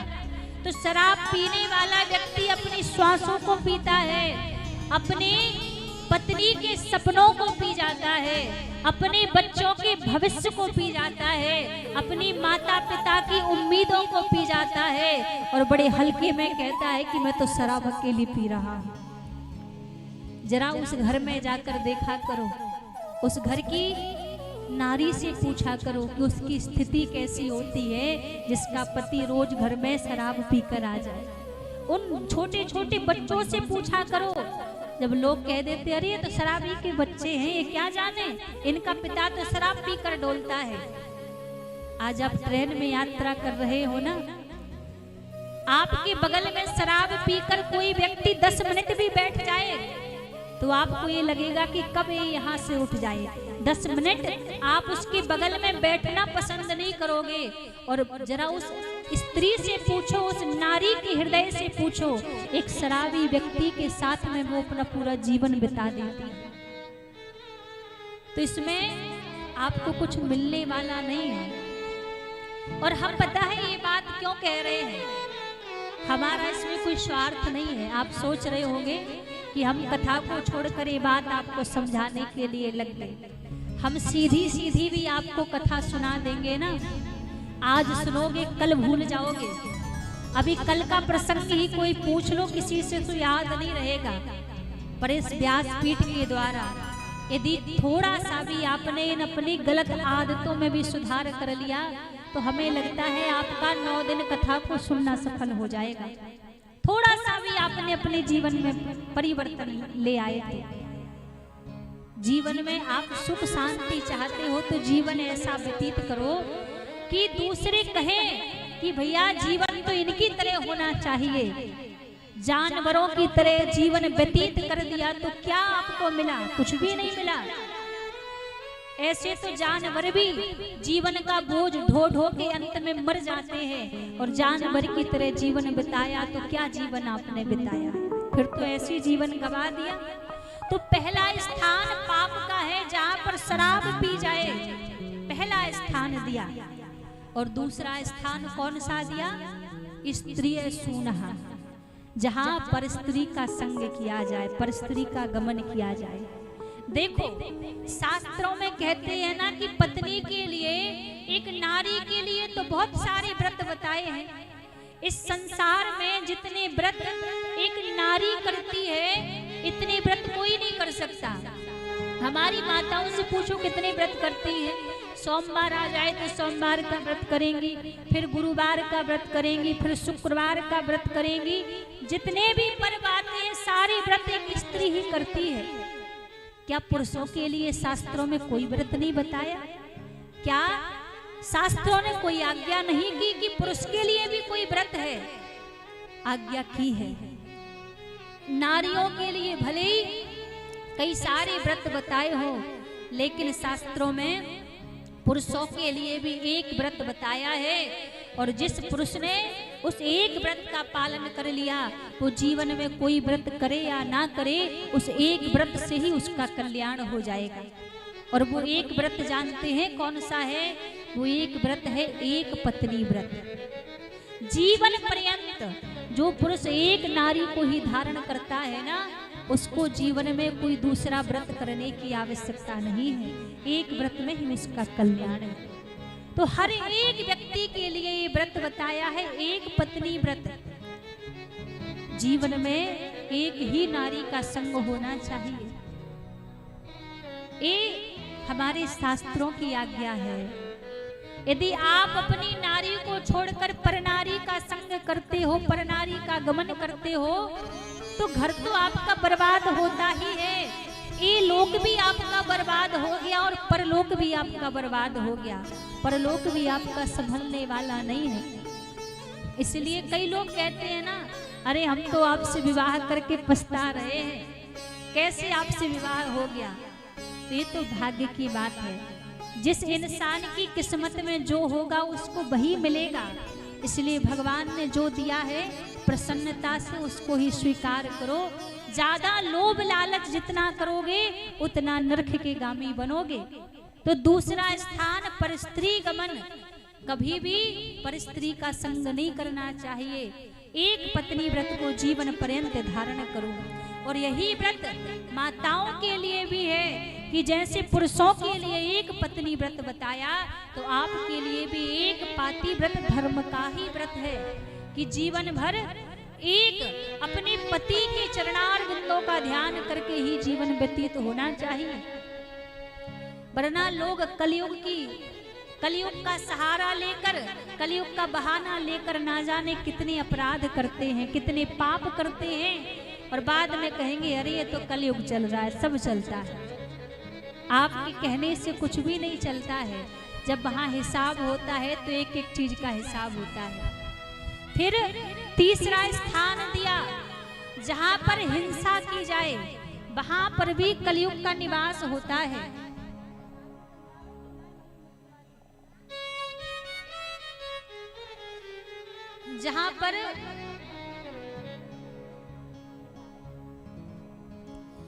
जहाँ पर हिंसा होती है वहां पर भी कलयुग का निवास होता है। और जहाँ झूठी गवाही दी जाए वहां पर भी कलयुग का निवास होता है। ये 4 स्थान कलयुग के लिए दी कि आप इन 4 स्थानों पर जाकर निवास करो। अब जैसे 4 स्थान दिए तो महाराज कलयुग कहने लगा कि एक और कोई स्थान दे दो। ये 4 स्थान तो सब बेकार दिए हैं। तो राजा परीक्षित के मुख से निकला कि जाओ जाकर स्वर्ण में निवास करो। अब ऐसा वर्णन आता है कि सोने में तो भगवान का निवास होता है। तो संतों ने वर्णन करके बताया कि जो सोना ईमानदारी से कमाया जाए उसमें भगवान का निवास होता है, और जो सोना बेईमानी से कमाया जाए उसमें कलयुग का निवास होता है। अब जैसे कहा कि स्वर्ण में निवास करो, राजा परीक्षित ने जो मुकुट धारण कर रखा था वो कौतुल वंश का मुकुट था। जरासंध बेईमानी से जीत कर लाया था, कलयुग जाकर उस मुकुट पर बैठ गया। और जब मुकुट पर बैठा तो राजा परीक्षित की बुद्धि बिगाड़ दी। और जब बुद्धि बिगाड़ी तो समीक ऋषि के आश्रम में पहुंचे। प्यास लगी थी, आवाज लगाने लगे, देखा ऋषि तो समाधि में बैठे थे। तो बगल में एक मरा हुआ सर्प पड़ा था। उस सर्प को लिया और समीक ऋषि के गले में डाल दिया। अब समीक ऋषि के पुत्र के द्वारा 7 दिन में मरने का श्राप लग गया राजा परीक्षित को कि तक्षप नाम के सर्प के काटने से आपकी मृत्यु होगी। और आज जब ये बात राजा परीक्षित के पुत्र जन्मेजय को पता लगी कि मेरे पिताजी की मृत्यु एक तक्षप नाम के सर्प के काटने से हुई है, तब महाराज व्यास जी के निकट जाकर जन्मेजय कहने लगे, गुरुदेव आप हमें कोई ऐसा अनुष्ठान बताइए जिससे हमारे पिताजी को तो मुक्ति मिले, उसके साथ साथ में संसार के सर्व जितने भी संसार में सर्प हैं सबकी आहुति देकर मैं देवी का यज्ञ करना चाहता हूँ, अनुष्ठान करना चाहता हूँ, क्योंकि एक सर्प के काटने से उनकी मृत्यु हुई थी। तो आज राजा जन्मेजय से व्यास जी ने कहा कि आप श्रीमद् देवी भागवत को श्रवण करो और देवी का ही अनुष्ठान करो। जिस तक्षप नाम के सर्प ने तुम्हारे पिताजी को काटा था वो स्वयं इस हवन कुंड में आहुति के रूप में समर्पित हो जाएंगे। तो यहाँ पर इसीलिए राजा जन्मेजय ने श्रीमद् देवी भागवत कथा को श्रवण किया। और जब देवी भागवत कथा को श्रवण किया तो यहाँ पर माँ भगवती के अनेकों चरित्रों को सुनकर यहाँ पर प्रसन्न हो रहे हैं राजा जन्मेजय। बड़ी सुंदर झांकी का हम आप सभी दर्शन करेंगे। उसके बाद फिर आगे हम कथा में प्रवेश करेंगे। हमारे ब्रज में ठाकुर जी मयूर भगवान का रूप धारण करके राधा रानी को रिझाते हैं। तो आज वही मयूर भगवान की सुंदर झांकी का हम आप सभी यहाँ पर दर्शन करेंगे। कोई खड़ा नहीं होगा, आप अपने स्थान पर ही बैठे रहेंगे। उसके बाद हम आगे कथा में प्रवेश करेंगे। बोलिए मयूर भगवान की।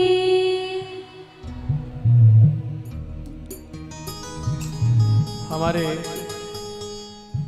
व्रज वृंदावन धाम की प्रसिद्ध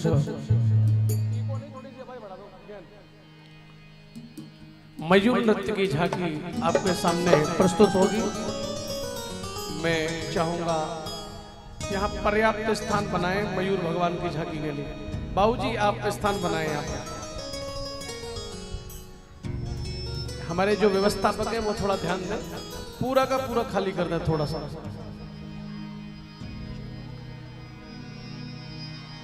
एक दिना श्री कुमार राधिका मोर कुटी आई, नृत्य देखवे मोरन को ही उत्कंठा छाई। मोर ता दिन एक न पाए हैं, जानी प्रिया अभिलाष श्याम बन मोरा आए हैं। गहवर वन में जब किशोरी राधा जी अपनी सखियों के सहित मोर को दाना डालने के लिए गई, एक भी मोर नहीं मिला। राधा जी के हृदय में भाव उठा, क्यों ना आज नंदराय को छैया खनैया ही मोर बन के आ जावे तो कैसो लगेगो। राधा के हिय के भाव को भगवान ने जाना और भगवान मोर बन करके अज एक दिना श्री कुमार राधिका मोर कुटी आई। राधिका मोर कुटी आए, नृत्य देखवे मोरन को ही उत्कंठा छाई। नृत्य देखवे मोरन को ही उत्कंठा छाई। मोर ता दिन ना पाए हैं, मोर ता दिन ना पाए रे। मोर ता दिन ना पाए हैं, जानी प्रिया अभिलाष श्याम बन मोरा आए हैं। जानी प्रिया अभिलाष श्याम बन मोरा आए हैं। अरे आयो रसिया मोर बन आयो रसिया।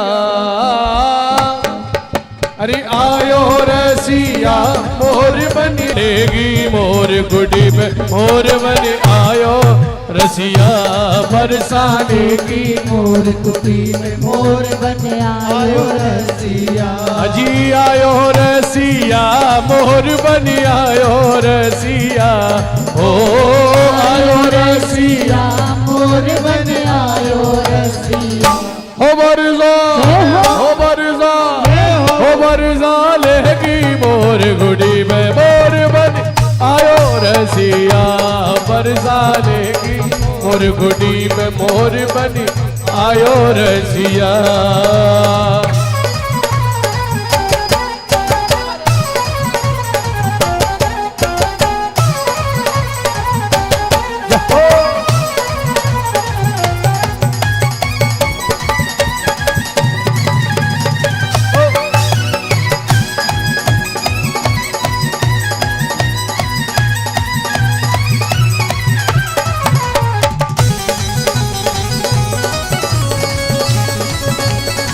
ताली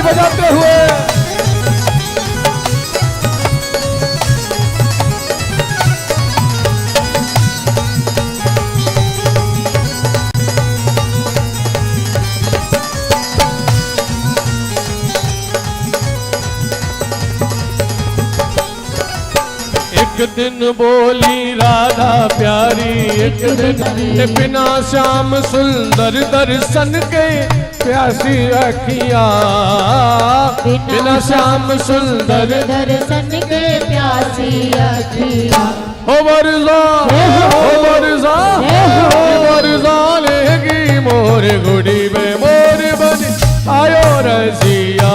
हो बरसा लेगी मोर गुड़ी मोर बन आयो रसिया। अरे आयो रसिया मोर बन आयो रसिया। आयो रसिया मोर बन आयो रसिया। हो बरसा लेगी मोर गुड़ी में मोर बन आयो रसिया। हो बरसा लेगी मोर गुड़ी मोर बन आयो रसिया।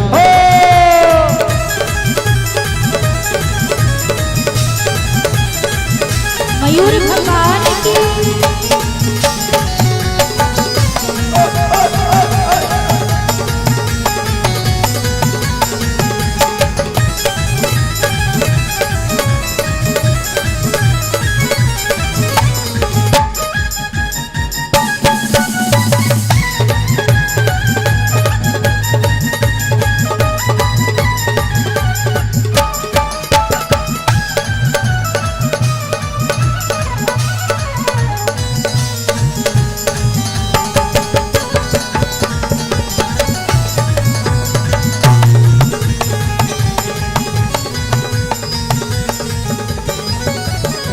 मोरा बन गए मदन मुरारी,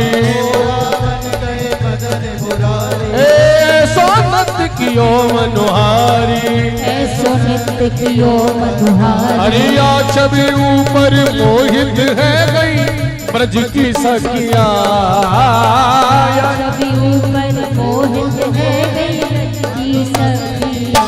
ओ बरसा, ओ बरसा, हे बरसा लेगी मोर गुड़ी में मोर बन आयो रसिया। ओ बरसा लेगी मोर गुड़ी में मोर बन आयो रसिया। अरे कान्हा नाचे छूम छूम छनन, कान्हा नाचे झूम झूम छनन। हे पायल बज रही झूम झूम झुनन, पायल बज रही हे बजत मोरा तुम तनन, बजत मोरा हे या छवि ऊपर मोहित है गई ब्रज की सखिया।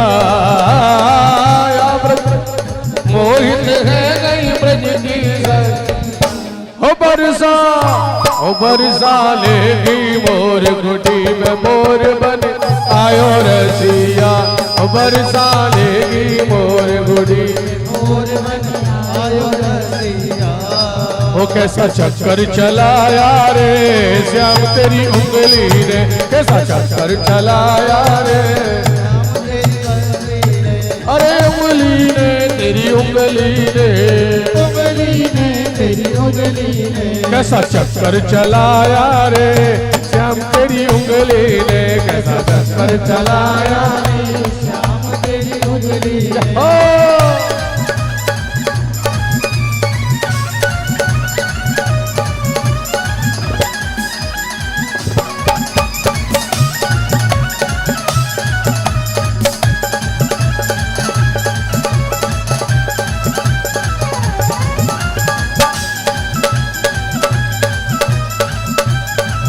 शक्तिधारी भगवान की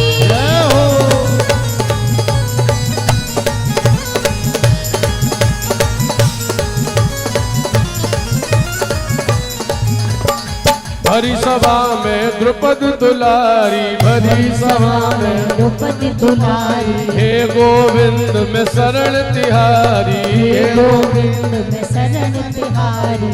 ओ कैसा चीर बढ़ाया रे श्याम तेरी उंगली ने, कैसा चक्कर चलाया रे श्याम तेरी उंगली ने। कैसा चक्कर चलाया रे श्याम तेरी उंगली ने, कैसा चक्कर चलाया रे श्याम तेरी उंगली ने। ओ वृंदावन नाचे मोर, हो मोर गोकुल में शोर भयो भारी। वृंदावन नाचे मोर, मोर गोकुल में शोर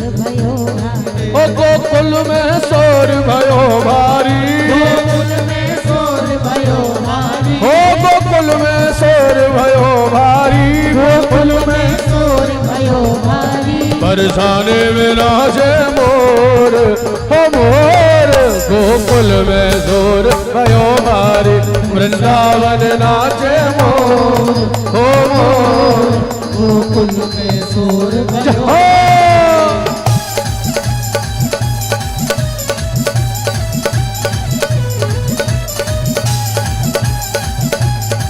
दोनों हाथ उठा के ताली सेवा के साथ जय हो।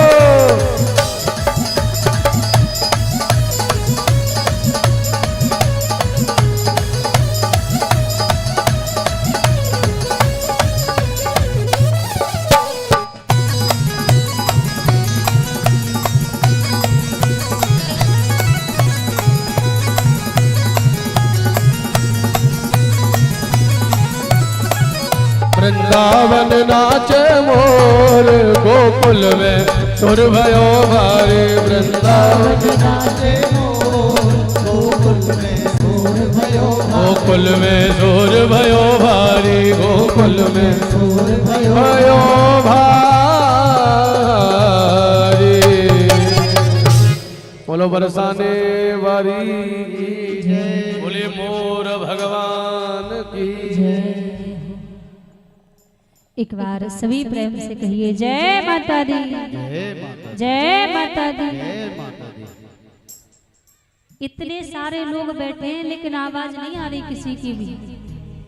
आवाज जानते हो कैसी आ रही है? सो मच्छर भिन्न भिन्न करते हैं ना, वैसी आवाज आ रही कि 2-4 मच्छर भिन्न भिन्न कर रहे हैं। आप इतनी सारी संख्या में बैठे हो, आप यदि जोर से माता रानी के नाम को पुकारो ना, तो जो खाट बिछा के अपने अपने घरों में सो गए हैं ना, कम से कम इतनी आवाज तो निकलेगी, 1-2 खाट से नीचे तो गिर ही जाए। इतनी आवाज कहाँ से आ रही है? इतनी ज्यादा संख्या में तो आप बैठे ही हो। तो एक बार सभी भाव से कहेंगे जय माता दी, जय माता दी। इधर से तो 2-4 लोगों की आवाज आई, पर इधर से तो बिल्कुल भी नहीं आई। भोजन करके नहीं आए हो? भोजन करके तो हम भी नहीं आए, फिर भी हम बोल रहे हैं लगातार पूरी ताकत के साथ में। हाँ, हम भी यहाँ से जाने के बाद 12-1 बजे ही भोजन करते हैं। हाँ, जैसे तैसे भैया कह रहे हैं। तो देखो, माता रानी के जयकारे में या नाम में कंजूसी मत करो। देखो, बार बार तो हम जयकारा लगवाते नहीं है कि बार बार लगवाते हो, 1-2 बार ही जयकारा लगवाते हैं, उसी में आप कंजूसी करते हो। या 1-2 बार नाम बुलवाते हैं। हमारी इतनी माताएं बैठी हैं, जयकारे में बिल्कुल धीरे से आवाज लगाती हैं, ऐसे बोलते कोई बगल वाली मैया ना सुन ले। और घर में किसी की लड़ाई हो जाए तो ऐसे चिल्लाएंगी, 4 मोहल्ला वाले को पता लग जाएगा कि उनकी लड़ाई हो गई है।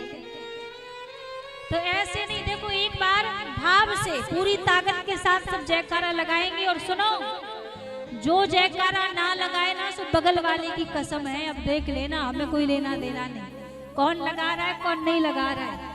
भाव से जयकारा लगाएंगे, बोल दुर्गा मैया की जय, बांके बिहारी लाल की जय।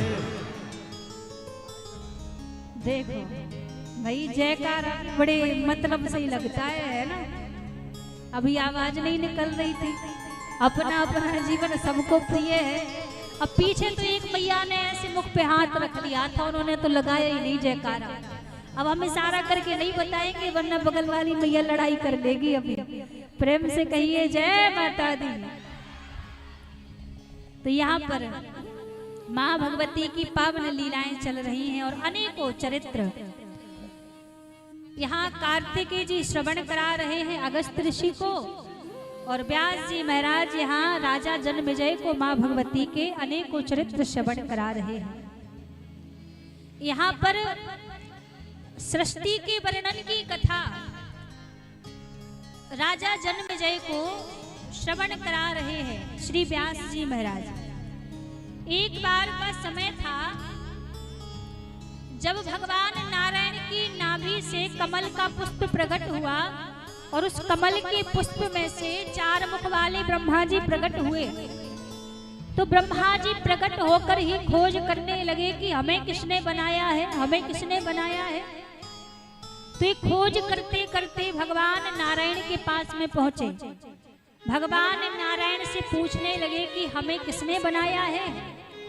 भगवान नारायण ब्रह्मा जी से कहने लगे कि यही प्रश्न मेरे मन में भी है कि हमें किसने बनाया। मुझे स्वयं को पता नहीं है कि मेरा निर्माण किसने किया है। भगवान नारायण कहाँ पहुंचे? भगवान नारायण भगवान भोलेनाथ के पास में पहुंचे और भोलेनाथ के पास में जाकर प्रार्थना करने लगे कि भगवान ये बताइए हमें किसने बनाया है, किस कार्य हेतु बनाया है। भगवान शंकर कहने लगे इसी बात का पता तो मैं कर रहा हूँ, इसी बात की खोज तो मैं कर रहा हूँ कि मुझे किसने बनाया है। तीनों देवताओं के मन में यही बात चल रही है कि हमें किसने निर्माण किया और किस कार्य हेतु निर्माण किया। उसी समय एक साथ में तीनों देवताओं की दृष्टि आकाश मार्ग की ओर पड़ी और जब आकाश मार्ग की ओर तीनों देवताओं की दृष्टि पड़ी तो तीनों देवताओं ने क्या देखा? एक अद्भुत सौंदर्य की धनी, एक अद्भुत सौंदर्य को लेकर एक भगवती योग माया का विराट रूप का दर्शन तीनों देवताओं को हुआ। और जब तीनों देवताओं को वो भगवती योग माया का दर्शन हुआ, उनके नख कमल को तीनों देवताओं ने देखा तो माँ भगवती ने अपनी योग माया से उस अपने नख कमल में पूरे ब्रह्मांड का दर्शन तीनों देवताओं को करा दिया। और तीनों देवताओं को जब समस्त ब्रह्मांड का दर्शन करा दिया, दर्शन कराने के बाद वो भगवती वो योग माया कहने लगी कि आप मुझसे विगत नहीं हो, आप मुझसे अलग नहीं हो, आप मेरे अंदर से ही प्रकट हुए हो, तुम्हारी और मेरी शक्ति एक ही है। जाओ तुम जाकर सृष्टि की रचना करो।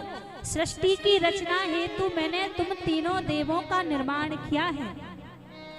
तीनों देवताओं से कहा भैया इसकी आवाज बढ़ा दो थोड़ा। कहा कि आप जाकर सृष्टि की रचना करो। तो जैसे तीनों देवताओं से कहा कि सृष्टि की रचना करो, माँ भगवती ने तीनों देवताओं को अपने अंश में से, अपने स्वरूप में से 3 शक्तियां प्रदान की। 3 शक्तियां कौन कौन सी प्रदान की?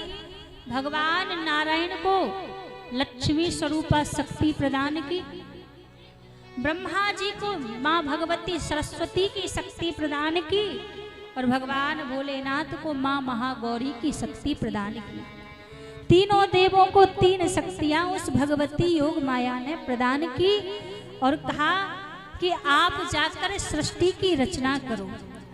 और जैसी सृष्टि की रचना के लिए कहा, अब तीनों देव शक्ति लेकर तो आ गए, पर विचार कर रहे हैं कि सृष्टि की रचना हम कैसे करें, कैसे सृष्टि को आगे बढ़ाएं। तो उसी समय आकाशवाणी के द्वारा तीनों देवताओं को माँ भगवती के बीज मंत्र का स्मरण कराया गया। माँ भगवती के बीज मंत्र एम शब्द का स्मरण तीनों देवताओं को कराया। तो कई वर्षों तक तो पहले तीनों देवताओं ने इस बीज मंत्र का जप किया, बीज मंत्र का तप किया। फिर बीज मंत्र का जप तप करने के बाद माँ भगवती के अनुग्रह से तीनों देवों ने फिर सृष्टि की रचना को करना प्रारंभ कर दिया। तो महाराज माँ भगवती के बीज मंत्र की बड़ी अद्भुत महिमा है। व्यास जी महाराज राजा जन्मेजय से कहते हैं, राजन माँ भगवती की इस बीज मंत्र की इतनी महिमा है, कोई गलती से भी यदि एम शब्द का उच्चारण करे तो माँ भगवती उसके ऊपर भी कृपा करती हैं। तो बीज मंत्र की महिमा यहाँ पर राजा जन्मेजय को व्यास जी महाराज श्रवण कराने लगे। राजा जन्मेजय से कहते हैं, राजन एक बार का समय था, एक देवदत्त नाम के ब्राह्मण थे। जो देवदत्त नाम के ब्राह्मण थे वो बड़े ही ज्ञानी थे, बड़े विद्वान थे। लेकिन महाराज इनके यहाँ एक पुत्र का जन्म हुआ जो मंद बुद्धि का था। जब मंद बुद्धि के पुत्र का जन्म हुआ तो इनको पता लगा कि मेरे पास ये मंद बुद्धि वाले संतान का जन्म कैसे हो गया। तब महाराज जो देवदत्त नाम के ब्राह्मण थे, तो इन्होंने जब पुत्र की कामना की थी तो पुत्र प्राप्ति के लिए पुत्र कामेष्टि यज्ञ करवाया। ध्यान दीजिएगा सभी। और जब पुत्र कामेष्टि यज्ञ करवाया तो बड़े बड़े ब्राह्मणों को, संतों को उस यज्ञ के लिए बुलाया कि आप इस यज्ञ को पूरा कीजिएगा। स्वयं देवदत्त इतने बड़े ज्ञानी होने के बाद भी इन्होंने कई विप्र देवताओं को बुलाया। उनमें एक गौभिल नाम के ऋषि पधारे हुए थे। जो गौभिल नाम के ऋषि थे तो यज्ञ मंडप में बैठकर उस यज्ञ की मंत्रों की आहुतियां देते समय इनका जो शरीर था वो वृद्ध हो चुका था। तो आहुति देते समय क्या हुआ, मंत्र का स्वर, वेदों की जो उच्चारण था उसका स्वर टूट गया, क्योंकि श्वास उतनी लंबी नहीं चल पाई, बुजुर्ग शरीर था तो उसका स्वर टूट गया। और जैसे स्वर टूटा तो देवदत्त को क्रोध आ गया कि महाराज, ये शास्त्र कहता है कि जब तक यज्ञ अनुष्ठान चले तो उस वेद मंत्र को एक ध्वनि में, एक श्वास में ही वो पूरा मंत्र होना चाहिए, और आप यहाँ क्या खंडन कर रहे हैं। मैं तो यज्ञ कर रहा हूँ पुत्र प्राप्ति के लिए, और आप कहाँ वेद वाणी उच्चारण में ही आप गलत बोल रहे हैं। अब जैसे कहा तो गौबिल ऋषि ने पहले तो कहा कि महाराज, भगवान तो सब जानते हैं, और ज्ञान से ज्यादा, ज्ञान की भाषा जितनी प्रभु को समझ आती है, उस ज्ञान की भाषा से ज्यादा समझ भाव की भाषा आती है। आप यदि ज्ञानी बनकर प्रभु को रिझाओगे, भगवती को रिझाओगे, तो शायद एक बार भगवती आपकी आराधना से प्रसन्न ना हो, एक बार आपकी तरफ दृष्टि ना डाले।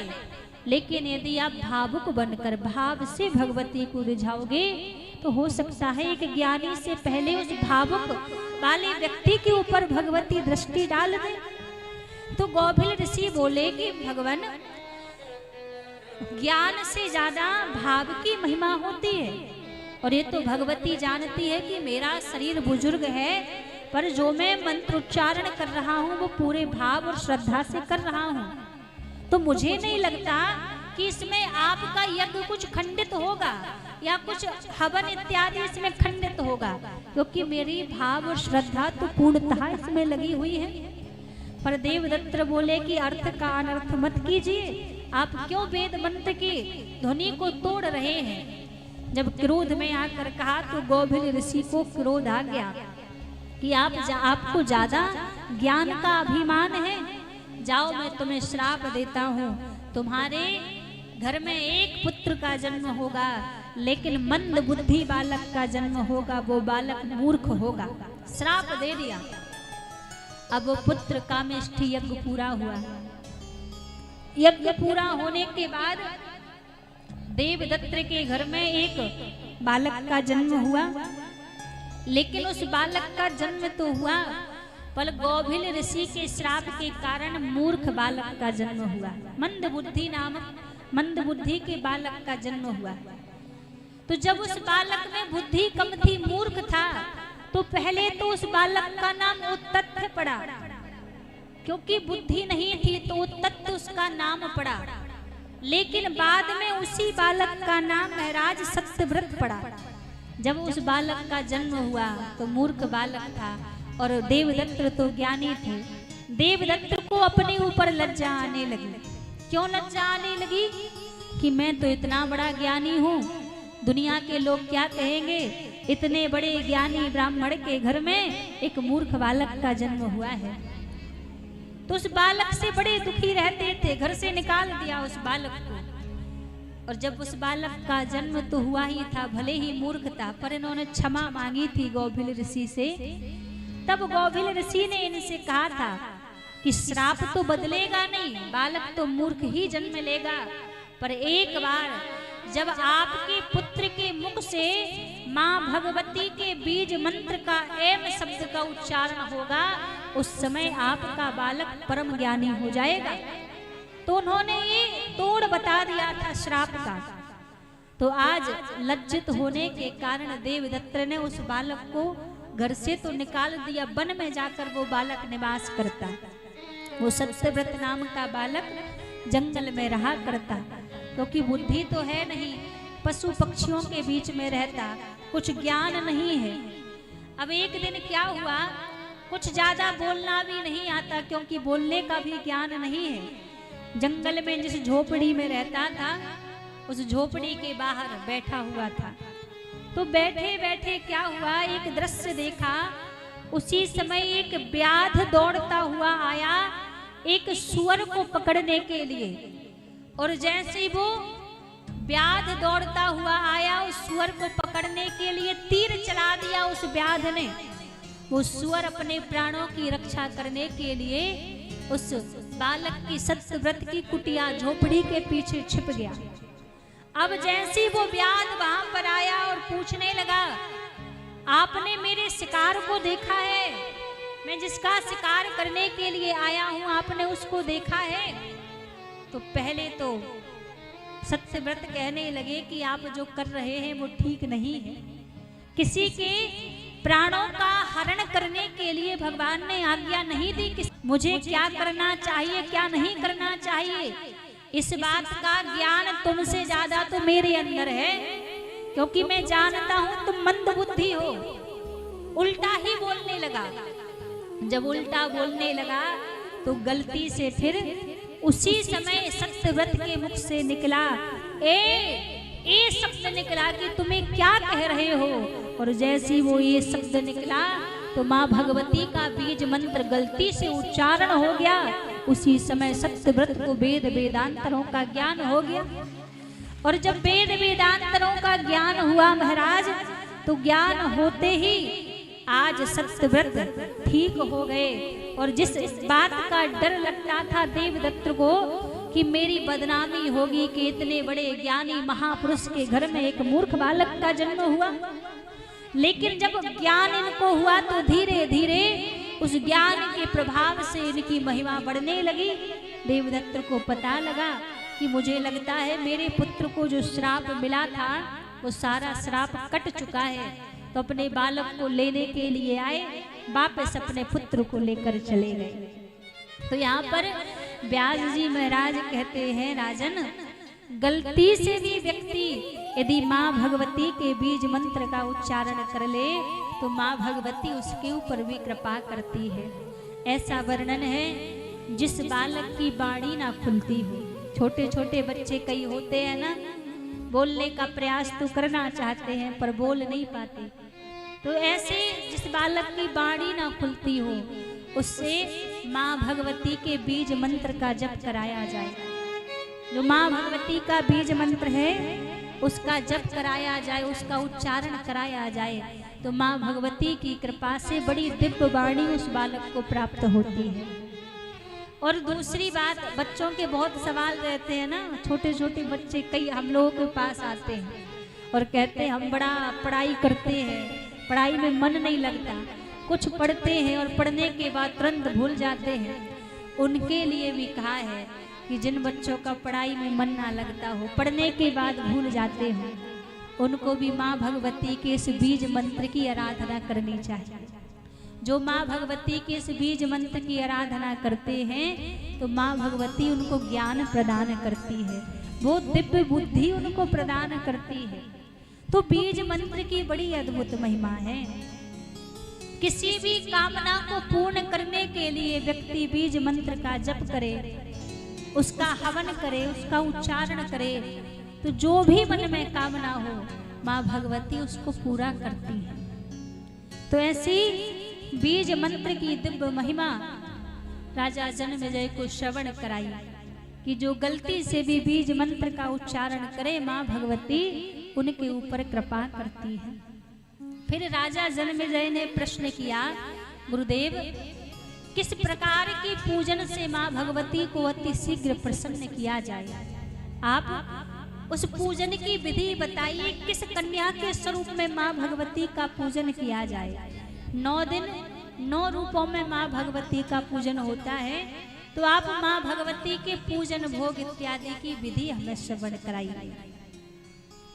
तब व्यास जी महाराज कहते हैं कि माँ भगवती के 9 रूपों का विशेष पूजन नवरात्रि में बताया, और 9 रूप जो माँ भगवती के बताए हैं वो अलग अलग माँ भगवती के नाम भी उसमें बताए हैं। जो प्रथम दिन जिस कन्या का पूजन करना चाहिए उस कन्या को कुमारी का कहा जाता है। कुमारी का रूपी कन्या का प्रथम दिन पूजन करना चाहिए, और जो कुमारी का रूपी कन्या होती है वो 1 वर्ष से अत्यधिक उसकी आयु होनी चाहिए।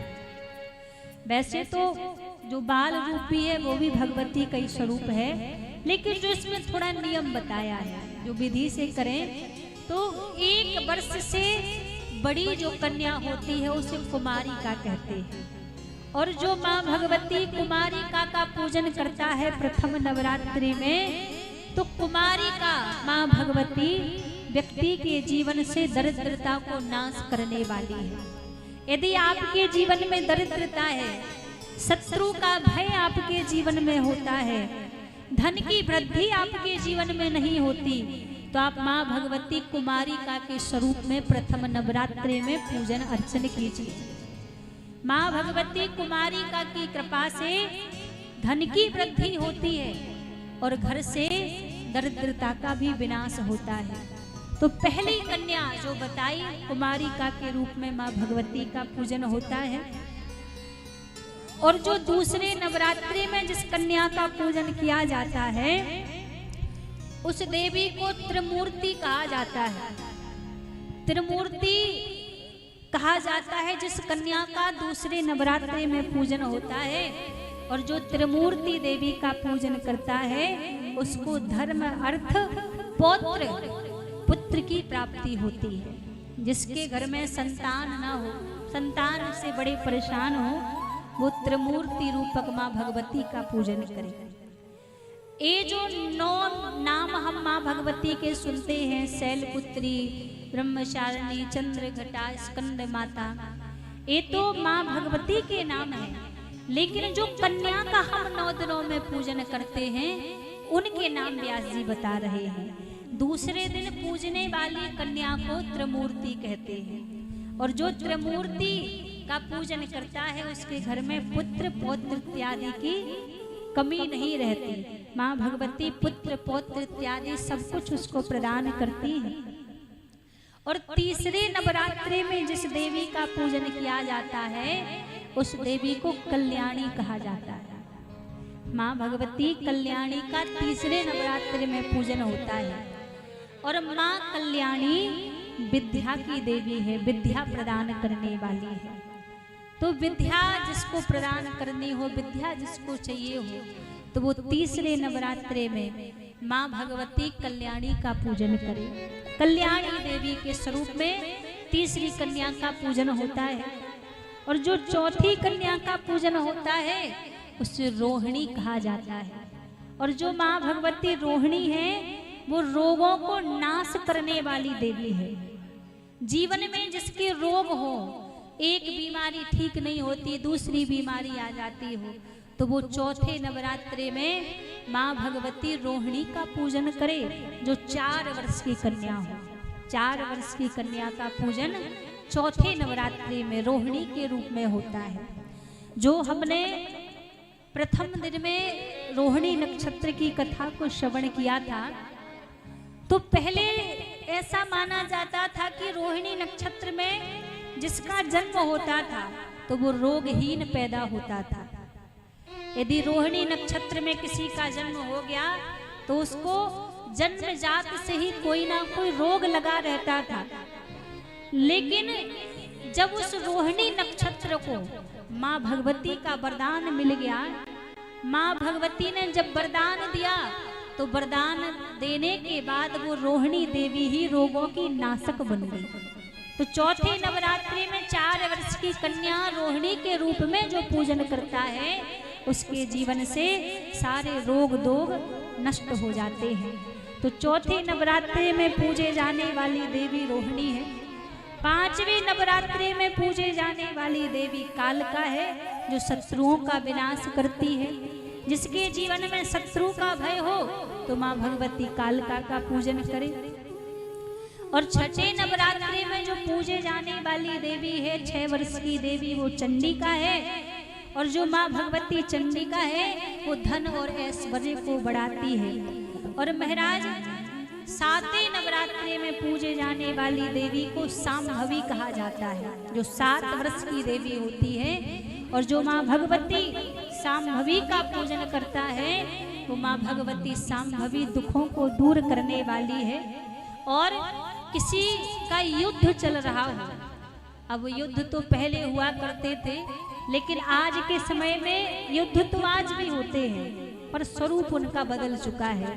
पहले युद्ध केवल रणभूमि में हुआ करते थे, अब आजकल घरों में भी युद्ध होते हैं। कोई मानसिक रूप से किसी से लड़ाई कर रहा है, कोई कैसे बैर करके बैठा है। तो देवी भागवत जी में तो युद्ध शब्द का वर्णन किया गया है कि जो युद्ध में विजय प्राप्त करना चाहते हो, तो आज के समय में तो युद्ध को जो घर के ग्रह क्लेश है उन्हीं के लिए युद्ध कहा जाएगा, क्योंकि एक दूसरे में लड़ाई चलती रहती है। तो कहा वो भगवती शांभवी का पूजन करे, 7 वर्ष की देवी का पूजन करे।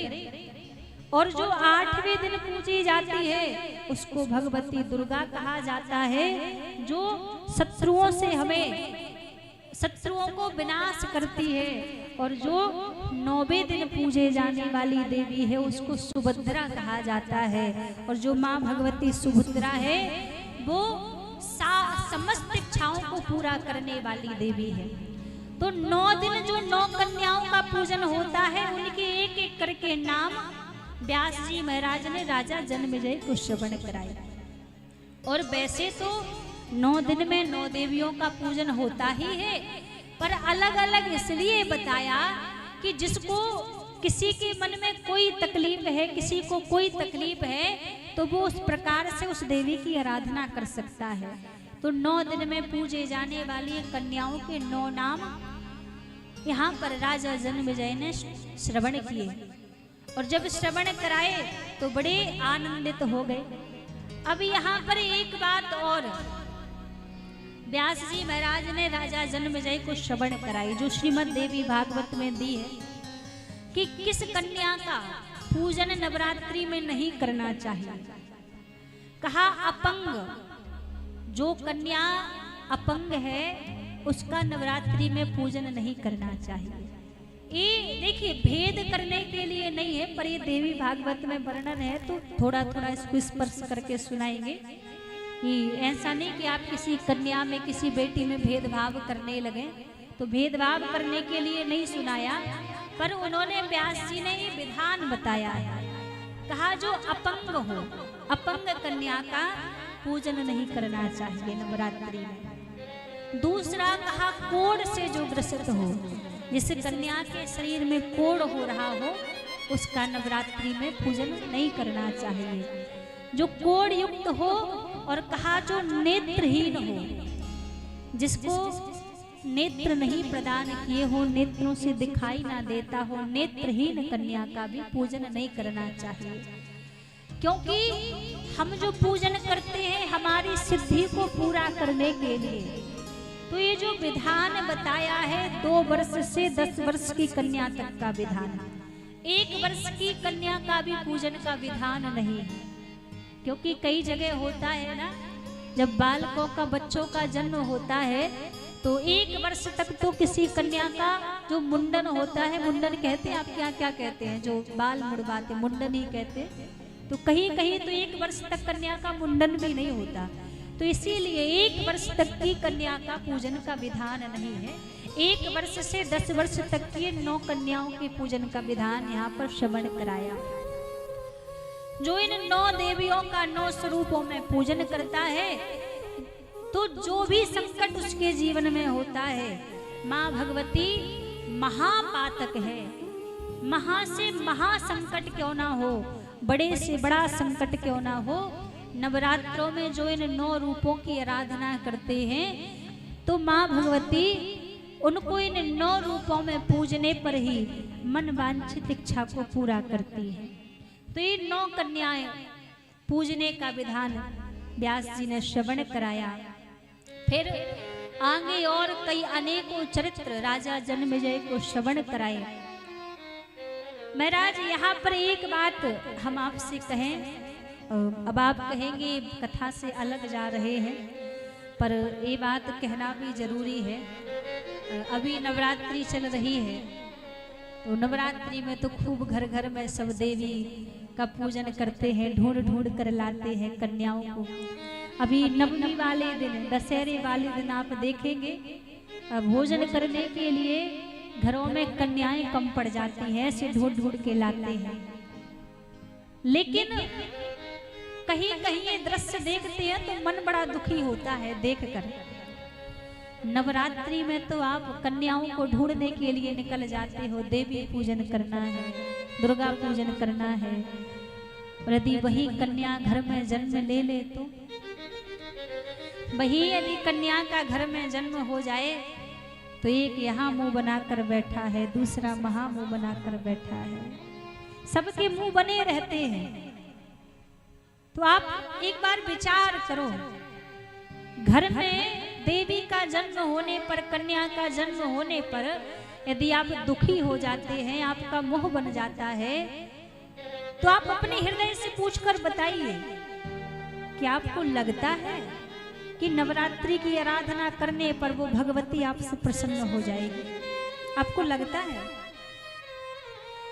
आप माँ भगवती के सामने मत्था टेक टेक कर, पटक पटक कर प्राण भी त्याग दोगे ना, तो भी भगवती प्रसन्न नहीं होगी।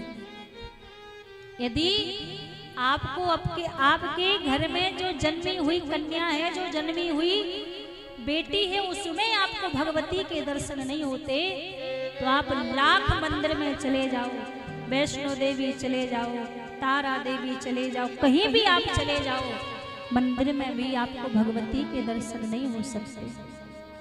सबसे पहले आप दर्शन करो आपके घर में जिस भगवती ने जन्म लिया है, जिस बेटी ने आपके घर में जन्म लिया है, सबसे पहले उसमें भगवती को खोजो।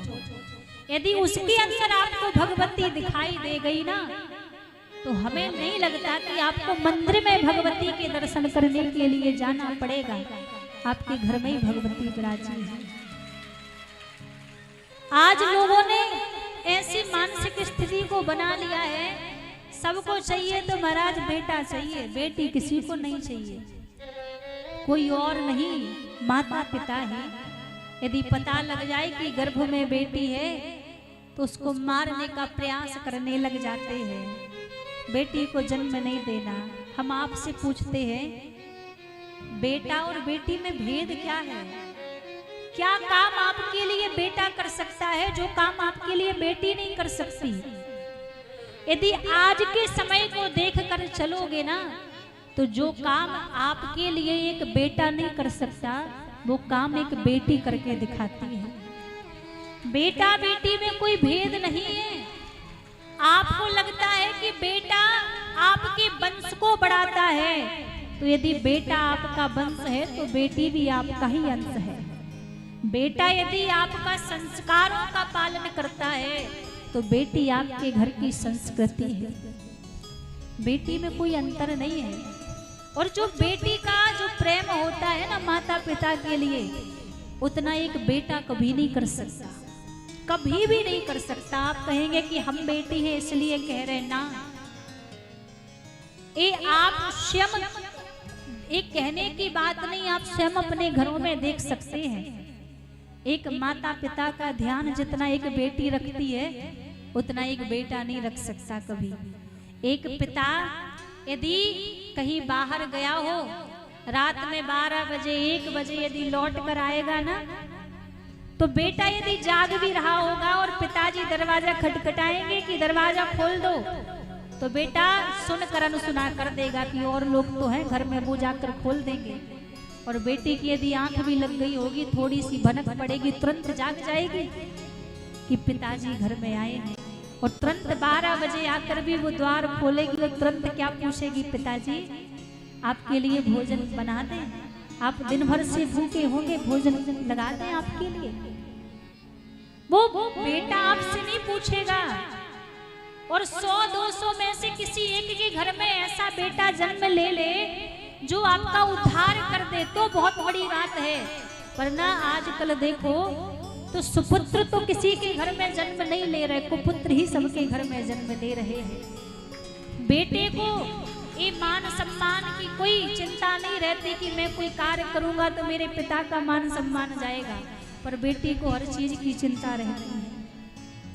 तो हम यही कहेंगे कि यदि मंदिर में आप देवी को पूजते हो ना, तो मंदिर की देवी को बाद में पूजो। उससे पहले जो आपके घर में जो बेटी स्वरूप में आपकी भगवती बैठी है, सबसे पहले उसको जानो, उसको पूजो। यदि उसमें भगवती के दर्शन आपने कर लिए तो आपको हर जगह फिर भगवती के दर्शन हो जाएंगे। और जिसको घर की बेटी में दुर्गा नहीं दिखी, भगवती नहीं दिखी, आप घर की बेटी को तो मार रहे हैं और मंदिरों में जाकर आप देवियों का पूजन कर रहे हैं, तो भगवती कभी आपसे प्रसन्न नहीं होगी। बेटी जन्म लेने के बाद भी कहते हैं ना, बेटा तो एक कुल को संवारता है, बेटी तो 3 कुलों को संवारती है। एक अपने पिता के कुल को संवारती है और दूसरा अपने पति के कुल को संवारती है और तीसरा कहते हैं ना अपने ननहाल के कुल को भी संभालती है। 3 कुलों को संभालती है बेटी। तो आज के समय में बेटा बेटी में कोई अंतर नहीं है। किसी क्षेत्र में आप देख लो, किसी क्षेत्र में हमारी बेटियां पीछे नहीं है। आजकल लोग कहते हैं, बेटियों से कहते बेटा चूल्हा चौका अकेला सीख लो, बस इससे काम चल जाएगा। आज के समय में बच्चियों को चूल्हा चौका तक ही सीमित मत रखो। चूल्हा चौका तो हमें लगता है वो विवाह के बाद भी सीख लेगी।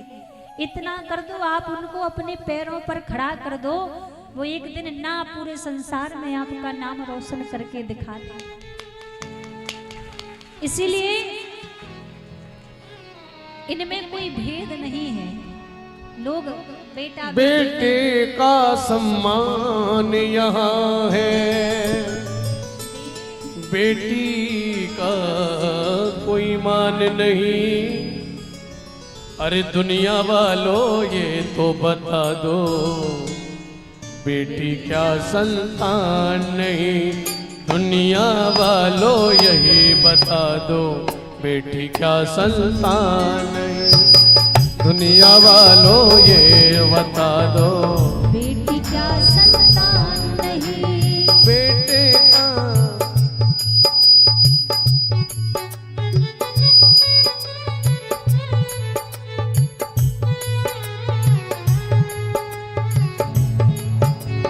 बेटे का सम्मान, बेटे का सम्मान यहाँ है, बेटी का कोई मान नहीं। दुनिया वालों ये तो बता दो, बेटी का संतान नहीं। दुनिया वालों यही बता दो, बेटी क्या संतान नहीं। जब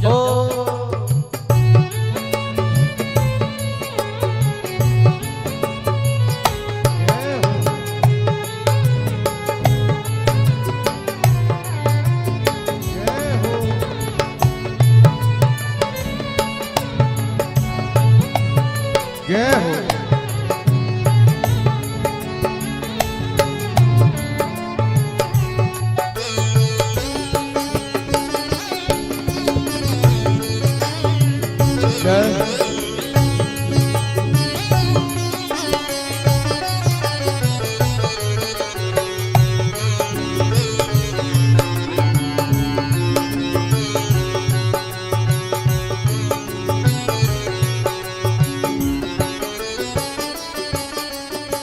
बेटा क्या ले करके आया, बेटी क्या नहीं लाई है। बिन बेटी की इस दुनिया में सुनी रहे कलाई है। बिन बेटी की इस दुनिया में सुनी रही कलाई है। बेटा क्या ले करके आया, बेटी क्या नहीं लाई है। बिन भैया के बिन बेटी के हर भैया की सुनी रहे कलाई है। बिन बेटी के हर भैया की सुनी रहे कलाई है। रक्षा बंधन भैया दोज का, रक्षा बंधन भैया दोज का बिल्कुल तुमको ध्यान नहीं। दुनिया वालों ये तो बता दो बेटी क्या संतान नहीं। दुनिया वालों ये तो बता दो बेटी क्या संतान नहीं। और एक लाइन बहुत मार्मिक है, बेटा साथ छोड़ देगा पर बेटी साथ न छोड़ेगी। बेटा साथ छोड़ देगा पर बेटी साथ न छोड़ेगी। छोड़ेगी वो साथ तभी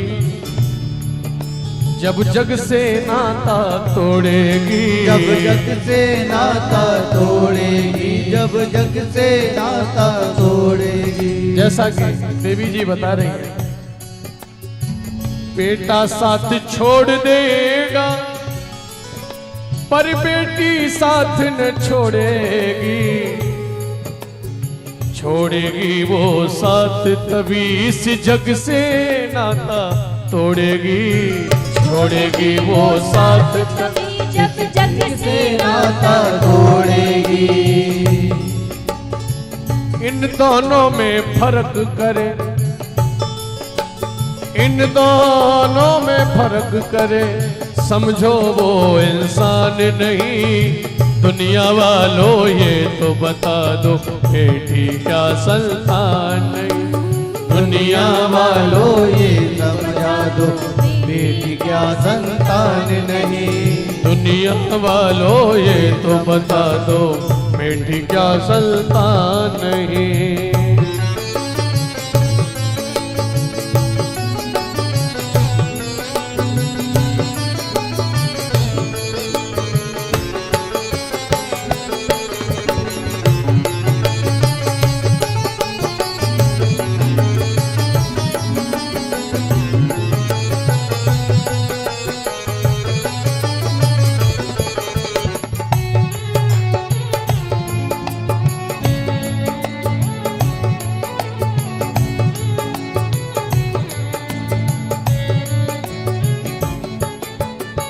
बेटी बेटा एक बराबर, बड़ा न कोई छोटा है।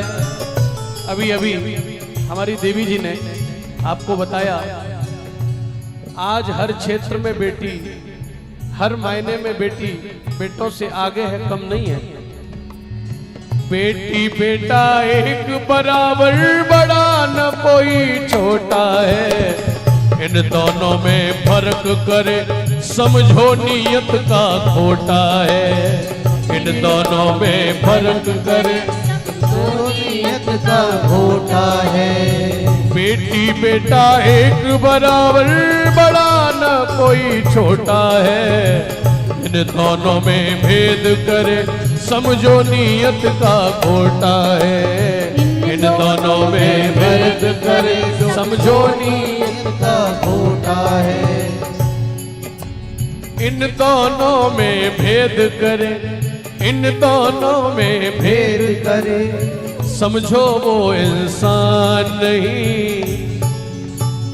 और एक बार दोनों हाथ उठा के कहेंगे, दुनिया वालों ये तो बता दो बेटी क्या संतान है। दुनिया वालों ये तो बता दो बेटी क्या संतान नहीं। बेटे का सम्मान यहाँ है, बेटी का कोई मान नहीं।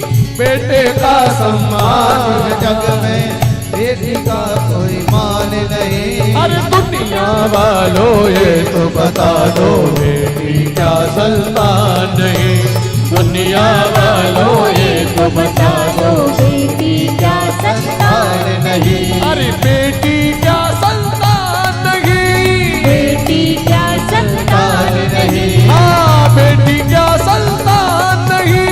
बेटी क्या संतान अरे दुनिया वालों ये तो बता दो बेटी क्या संतान नहीं। दुनिया वालों वालों ये तो बता दो बेटी क्या संतान नहीं। संतान नहीं। बेटी बेटा एक बराबर, बड़ा न कोई छोटा है। इन दोनों में फर्क करे, समझो नीयत का खोट। एक बराबर बड़ा न कोई छोटा है। इन दोनों में भेद करे जो, वो नीयत का खोटा है। इन दोनों में फर्क करे, समझो वो इंसान नहीं। वो इंसान नहीं है जो भ्रूण हत्या कराता है, वो दानव है। इन दोनों में फर्क करे, समझो वो इंसान नहीं। अरे दुनिया वालों तुम ही बता दो बेटी क्या संतान नहीं।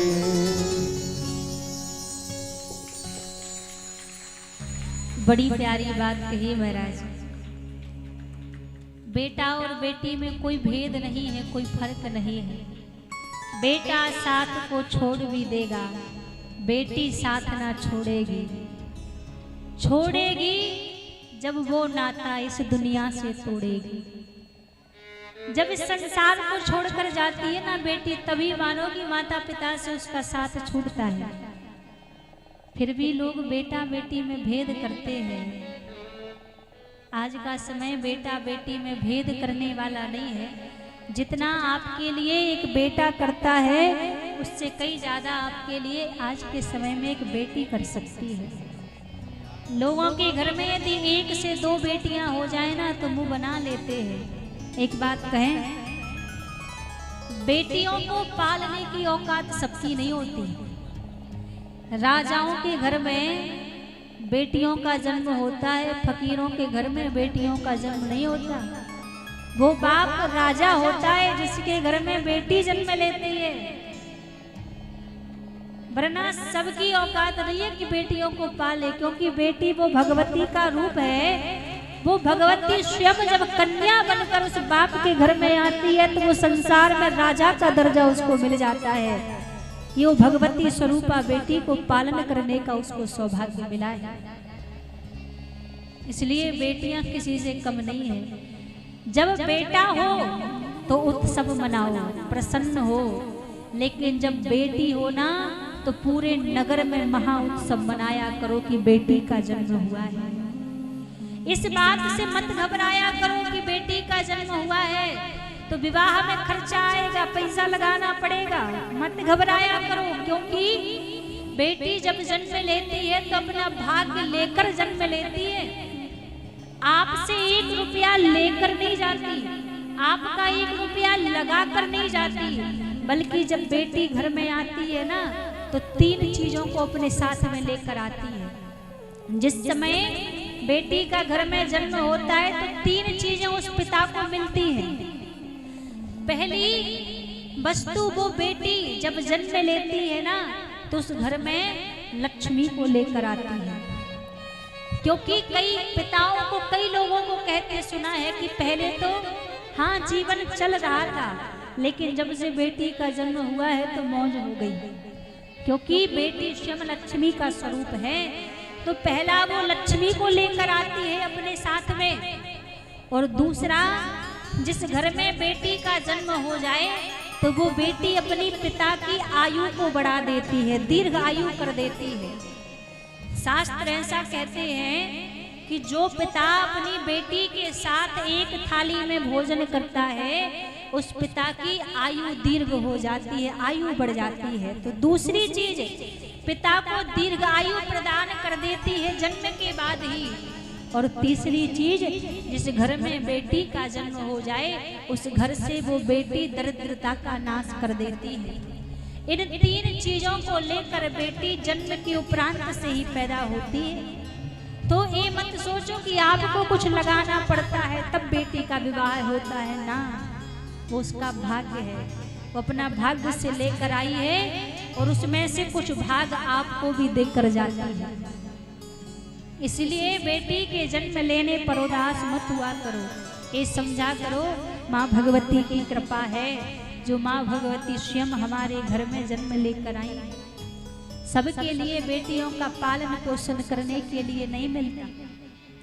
और दूसरी बात, जब बेटी का जन्म होता है तो ऐसा कहते हैं कि 2 बार बेटियों के चरणों को छापा जाता है घर में।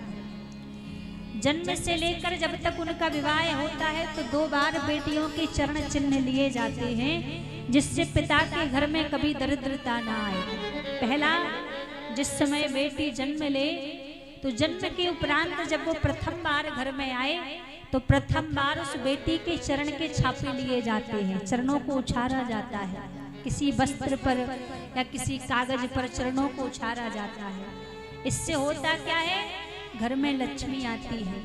और दूसरा, जब बेटी का विवाह होता है तो विवाह के समय विदाई से पहले, जब बेटी की विदाई होती है तो विदाई से पहले बेटी के चरण चिन्हों को छापा जाता है। तो 2 बार बेटी के चरण चिन्ह छाप कर घर में लिए जाते हैं, जिससे घर में कभी दरिद्रता ना आए, सुख शांति घर में रहे। तो बेटी तो स्वयं दुर्गा है, स्वयं भवानी है, इसमें कभी हमें भेद नहीं करना चाहिए, अंतर नहीं करना चाहिए। और आज अभी जो 1-1, 2-2 हमारी माताएं उठ कर जा रही हैं, तो थोड़ी देर आप बैठिए, अभी मत जाइए, बस कुछ ही देर में हम सबके बीच में माँ भगवती का हम आप सभी दर्शन करेंगे। जो माँ योग माया ने 3 शक्ति 3 देवों को प्रदान की थी, आज उसी झांकी का पूजन करने का, दर्शन करने का सौभाग्य हमें मिलेगा। माँ भगवती लक्ष्मी का, माँ भगवती गौरी का और माँ भगवती सरस्वती का दर्शन पूजन करने का सौभाग्य आज हमें यहाँ पर मिलेगा। तो कोई आप बीच में से ऐसे उठ कर ना जाएं, बस थोड़ी देर में 5 मिनट में हम सबके बीच में बड़ी सुंदर माँ त्रिमूर्ति की 3 देवियों की झांकी का हम आप सभी दर्शन करेंगे और पूजन करने का भी सौभाग्य हमें यहाँ पर प्राप्त होगा। तो कुछ ही देर में मैया हम सबके बीच में पधारेंगी। अच्छा देखो, कल तो प्रथम झांकी थी, आज दूसरी झांकी है मैया की। एक बात बताइए, कल भी हमने आपसे कहा था कि जिनका भाव हो माँ भगवती का पूजन करने का तो वो आकर पूजन कर सकते हैं, लेकिन 2-4 लोग ही बस पूजन करने के लिए आए थे। अच्छा, हम आपसे ये तो कहते नहीं है कि आप पूजन करने के लिए तभी आओ, जब कुछ रुपया पैसा चढ़ाओ तभी आप पूजन करो। हमने बोला आपसे ऐसे कि पैसा चढ़ाओ तभी आप पूजन करो। अब कई लोग तो यही सोच कर नहीं आते कि हम पूजन करने जाएंगे तो खाली हाथ कैसे पूजन करेंगे, कुछ चढ़ाना पड़ेगा। ऐसा कुछ नहीं है। आपको यदि भगवती ने दिया है तो आप उनको समर्पित करो, और नहीं दिया है तो भाव से कम अपना स्थान छोड़कर आप उनके सम्मान के लिए यहाँ मंच तक पूजन करने के लिए तो आ सकते हो ना। जिस समय भगवती का मुकुट धारण करा दिया जाता है उस समय ना वो किसी की बेटी होती है ना किसी का बेटा होता है, वो साक्षात फिर भगवती का अंश माना जाता है। तो आप ये मत सोचिए कि किसकी बेटी बन रही है, किसका बेटा बन रहा है ना। जब वो भगवती का मुकुट धारण करके यदि आपके सामने आ गई तो वो साक्षात भगवती का ही स्वरूप है। और भक्ति में बुद्धि नहीं चलती, भक्ति में भाव चलता है। यदि भाव से रिझाओगे, भाव से पुकारोगे तो भगवती सब कुछ प्रदान करने वाली है, और बुद्धि को लगाओगे तो कुछ मिलने वाला नहीं है। तो कम से कम जब मैया का स्वरूप आता है तो आप पूजन करने के लिए तो आप उठ कर आ ही सकते हैं। अब नित्य प्रति नए नए माँ भगवती की लीला और स्वरूपों का हम रोज दर्शन करेंगे। कल दूसरा स्वरूप माँ भगवती का हम सबके बीच में आएगा, उसका दर्शन करने का सौभाग्य मिलेगा। आज दूसरा माँ भगवती का स्वरूप है। तो कम से कम हम इतना आपसे कहेंगे कि जब मैया का स्वरूप आता है तो आप पूजन करने के लिए तो कम से कम स्थान छोड़कर यहाँ तक आ सकते हैं। इतना तो देखो, सब एक कहने की बात नहीं है, तो समझ होनी चाहिए। पर कल हमने देखा, इसलिए आज हमसे रहा नहीं गया, तो हमने कह दिया कि आपको लग रहा हो कि हम पैसा चढ़ाएंगे तभी वहां जाएं, तो हम आपके मन का संदेह पहले दूर कर दें कि ये जरूरी नहीं है कि आप रुपया पैसा चढ़ाओ तभी आप पूजन करने के लिए जाओ। वो तो आपकी श्रद्धा है, आपका भाव है, वरना आप मन से तो मैया का पूजन करने के लिए यहाँ तक सभी आ सकते हैं। तो बस कुछ देर में माँ भगवती की बड़ी सुंदर झांकी का हम आप सभी यहाँ पर दर्शन करेंगे, पूजन करेंगे, और कल पुनः सभी समय का ध्यान रखेंगे। 7:30 बजे से कथा का समय है। आप लोग नहीं आते हैं तो हमें हमारे भैया लोग देरी से वहाँ लेने के लिए जाते हैं। जब यहाँ पंडाल खाली होता है, जब 2-4 लोग आ जाते हैं, तब हमें बुलावा भेजा जाता है कि अब आप आ जाइए। आज भी जब हम आए थे तो 2-4 माताएं बस बैठी हुई थी और 2-4 हमारे दादाजी लोग बैठे हुए थे। आप समय से आ जाओगे तो समय पर आपको कथा पूरी सुनने के लिए मिलेगी, और बीच में आओगे तो वो कहते हैं ना, आधा ज्ञान आधी बुद्धि में ही समाता है, पूरा समझ नहीं आएगा। इसलिए समय का ध्यान रखकर सभी समय पर पधारें, और माँ भगवती हम सबके बीच में पधार रही हैं, तो सभी माँ दुर्गा का बड़े ही भाव से यहाँ पर स्वागत करेंगे। आजा की जिंदगानी का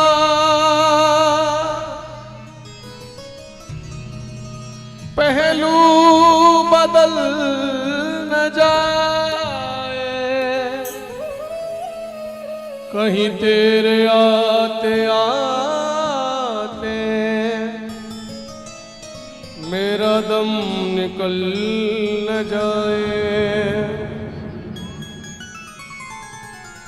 आजा माँ एक बार मेरे घर आजा माँ, आजा माँ एक बार मेरे घर आजा माँ। और मैंने सच्चे मन से मैया ज्योति तेरी जगाई, मैंने सच्चे मन से मैया तेरी ज्योत जलाई। अरे करके सिंह सवारी आजा एक बारी मामाई माँ, आजा माँ एक बार मेरे घर आजा माँ, आजा माँ एक बार मेरे घर आजा माँ। आजा माँ एक बार मेरे घर आजा माँ,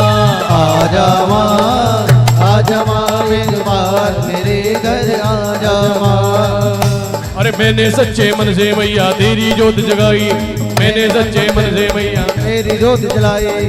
स्वयं महालक्ष्मी, महासरस्वती और महागौरी रूप में माता आ चुकी हैं। किस किसने माँ की ज्योति जलाई अपने घर में? दोनों हाथ उठाइए, ऐसे बात बनेगी नहीं, नाचते झूमते हुए।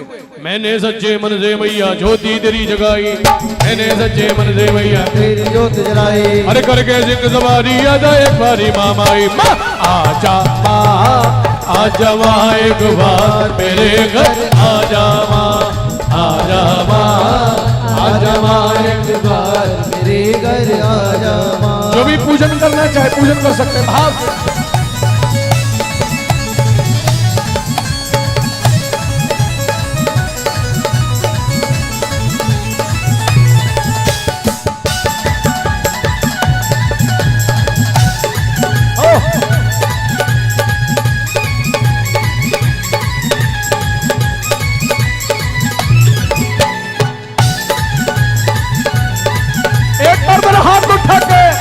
जय हो।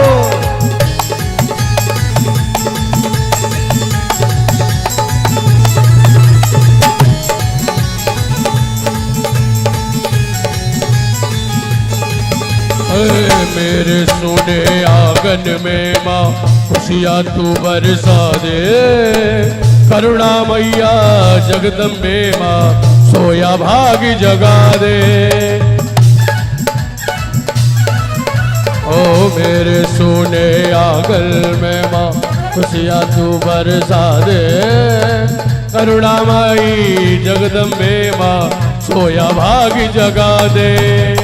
मैंने सारी दुनिया देखी मुझे न कोई भाया, मैंने सारी दुनिया देखी मुझे न कोई भाया। हर शाम सवेरे मैंने मैया तेरा ही गुण गाया। माँ आजा माँ, आजा माँ एक बार मेरे घर आजा माँ, आजा माँ, आजा माँ एक बार मेरे घर आजा।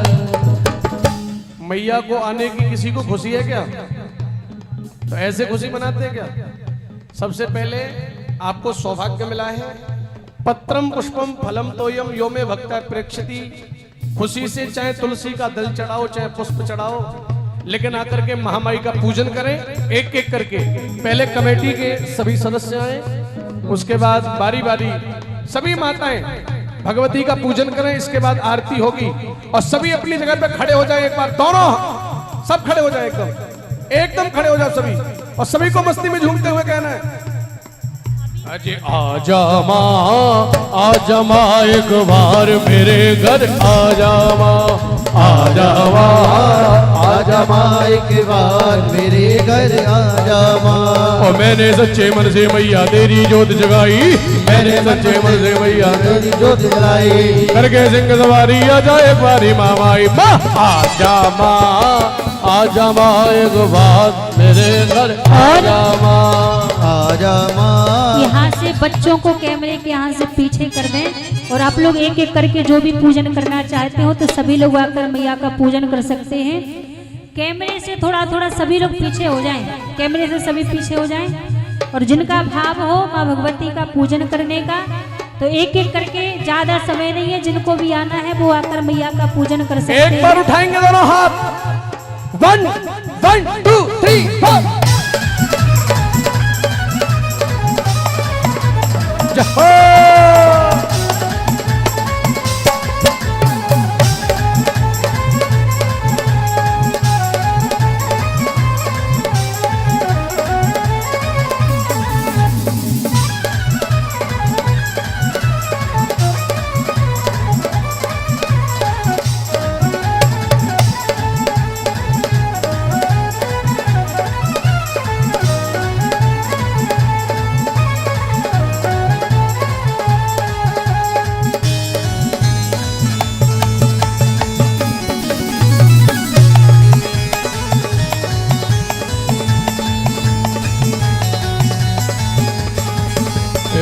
दर्शन को ये नैना तर से आके दर्श दिखाओ, कब से देखे राह तुम्हारी इनकी प्यास बुझाओ। दर्शन को ये नैना तर से आके दर्श दिखाओ, कब से देखे राह तुम्हारी इनकी प्यास बुझाओ। थोड़ी सी कृपा कर दे माँ बेटी तुझे पुकारे, थोड़ी सी कृपा कर दे माँ बेटा तुझे पुकारे। हाथ दया का दलते सिर पे कर दे वारे न्यारे। माँ आजा माँ, आजा माँ एक बार मेरे घर आजा माँ, आजा माँ, ये बात आजा माँ एक बार मेरे घर आजा माँ। अरे आजा माँ, आजा माँ एक बार मेरे घर आजा माँ, आजा माँ, आजा माँ एक बार मेरे घर। एक बार मेरा हाथ उठा के जय माता दी। जय हो।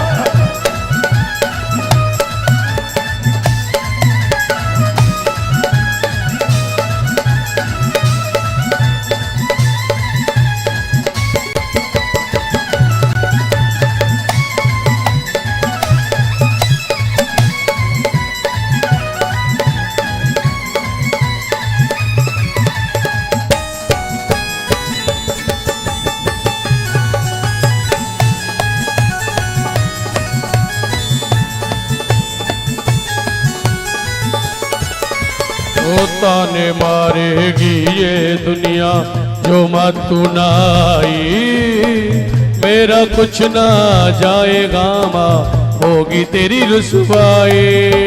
तरंदड़ा तरंदड़ा तरंदड़ा, ताने मारेगी ये दुनिया जो मत तू ना आई, मेरा कुछ ना जाएगा माँ होगी तेरी रुसवाई। सदा रहेंगे अम्बे तेरी पुजारी दामा और शर्मा ने माँ के चरणों में गुजारी। माँ आजा माँ एक बार मेरे घर आजा माँ, आजा माँ आजा माँ एक बार मेरे घर आजा माँ, आजा माँ एक बार मेरे घर आजा माँ, आजा माँ एक बार मेरे घर आजा माँ, आजा माँ एक बार मेरे घर आजा माँ, आजा माँ एक बार मेरे घर आजा माँ, अरे आजा माँ एक बार मेरे घर आजा माँ, आजा माँ एक बार मेरे घर आजा, आजा माँ। बड़े भाव से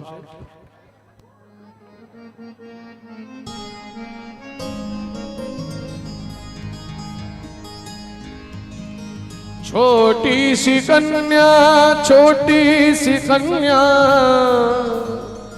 छोटी सी कन्या, छोटी सी कन्या, अरे भक्तों को दर्शन दे गई रे एक छोटी सी कन्या, भक्तों को दर्शन दे गई रे एक छोटी सी कन्या, भक्तों को दर्शन ऐसे बात भरेगी नहीं भाई। आप लोग ऐसा लगता है कि कोई मेला देखने आए हैं। एक बार दोनों हाथ उठाएंगे और खुशी में झूमते हुए भक्तों को दर्शन दे गई रे एक छोटी सी कन्या, भक्तों को दर्शन दे गई रे एक छोटी सी कन्या, छोटी सी कन्या एक छोटी सी कन्या, छोटी सी कन्या एक छोटी सी कन्या, छोटी सी कन्या एक छोटी सी कन्या, छोटी सी कन्या एक छोटी सी कन्या, भक्तों को दर्शन दे गई रे एक छोटी सी कन्या, भक्तों को दर्शन दे गई रे एक छोटी सी कन्या।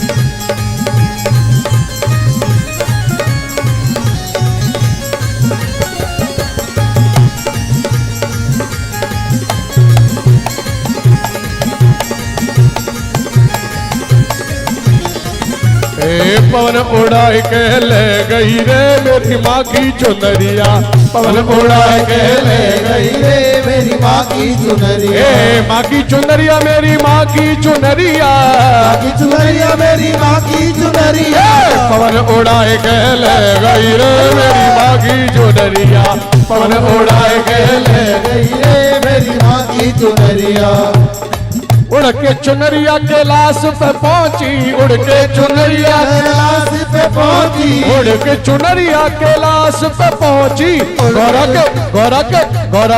गौरा के मन को भाई गई रे मेरी माँ की चुनरिया, गौरा के मन को भाई गई रे मेरी माँ की चुनरिया, उड़त चुनरिया क्षीर सागर में पहुंची, उड़त चुनरिया क्षीर सागर में पहुंची, लक्ष्मी के मन को भाई गई रे मेरी माँ की चुनरिया, लक्ष्मी के मन को भाई गई रे मेरी माँ की चुनरिया, उड़ के चुनरिया ब्रह्मलोक में पहुंची, उड़ के चुनरिया ब्रह्मलोक में पहुंची, ब्रह्माणी के मन को भाई गई रे मेरी माँ की चुनरिया, ब्रह्माणी मन को भाई गई रे मेरी माँ की। एक बार उठाएंगे दोनों हाथ और मेरे साथ बोलेंगे, अरे जय माता दी, जय माता दी, जय माता दी, जय माता दी, जय माता दी, जय माता दी, जरा प्रेम से बोलो, जय माता दी, मिलके बोलो, जय माता दी, आवाज ना आई, जय माता दी, मिलके बोलो, जय माता दी, अरे हाथ उठा के, जय माता दी, ताली बजा के, जय माता दी, अरे भैया बोले, जय माता दी, मेरी बहनें बोले, जय माता दी, अरे जय माता दी, जय माता दी, जय माता दी, जय माता दी, जय माता दी, जय माता दी, जय माता दी, जय माता दी, जय माता दी, जय माता दी, जय माता दी, जय माता दी, जय माता दी, जय माता दी, जय माता दी, जय माता दी, जय माता दी, जयकारा शेरा वाली दा बोल सच्चे दरबार के। आरती करेंगे, जो आज की यजमान रही है वे आगे आ जाए या उनके परिवार के जो सदस्य वे, और फिर बारी बारी सब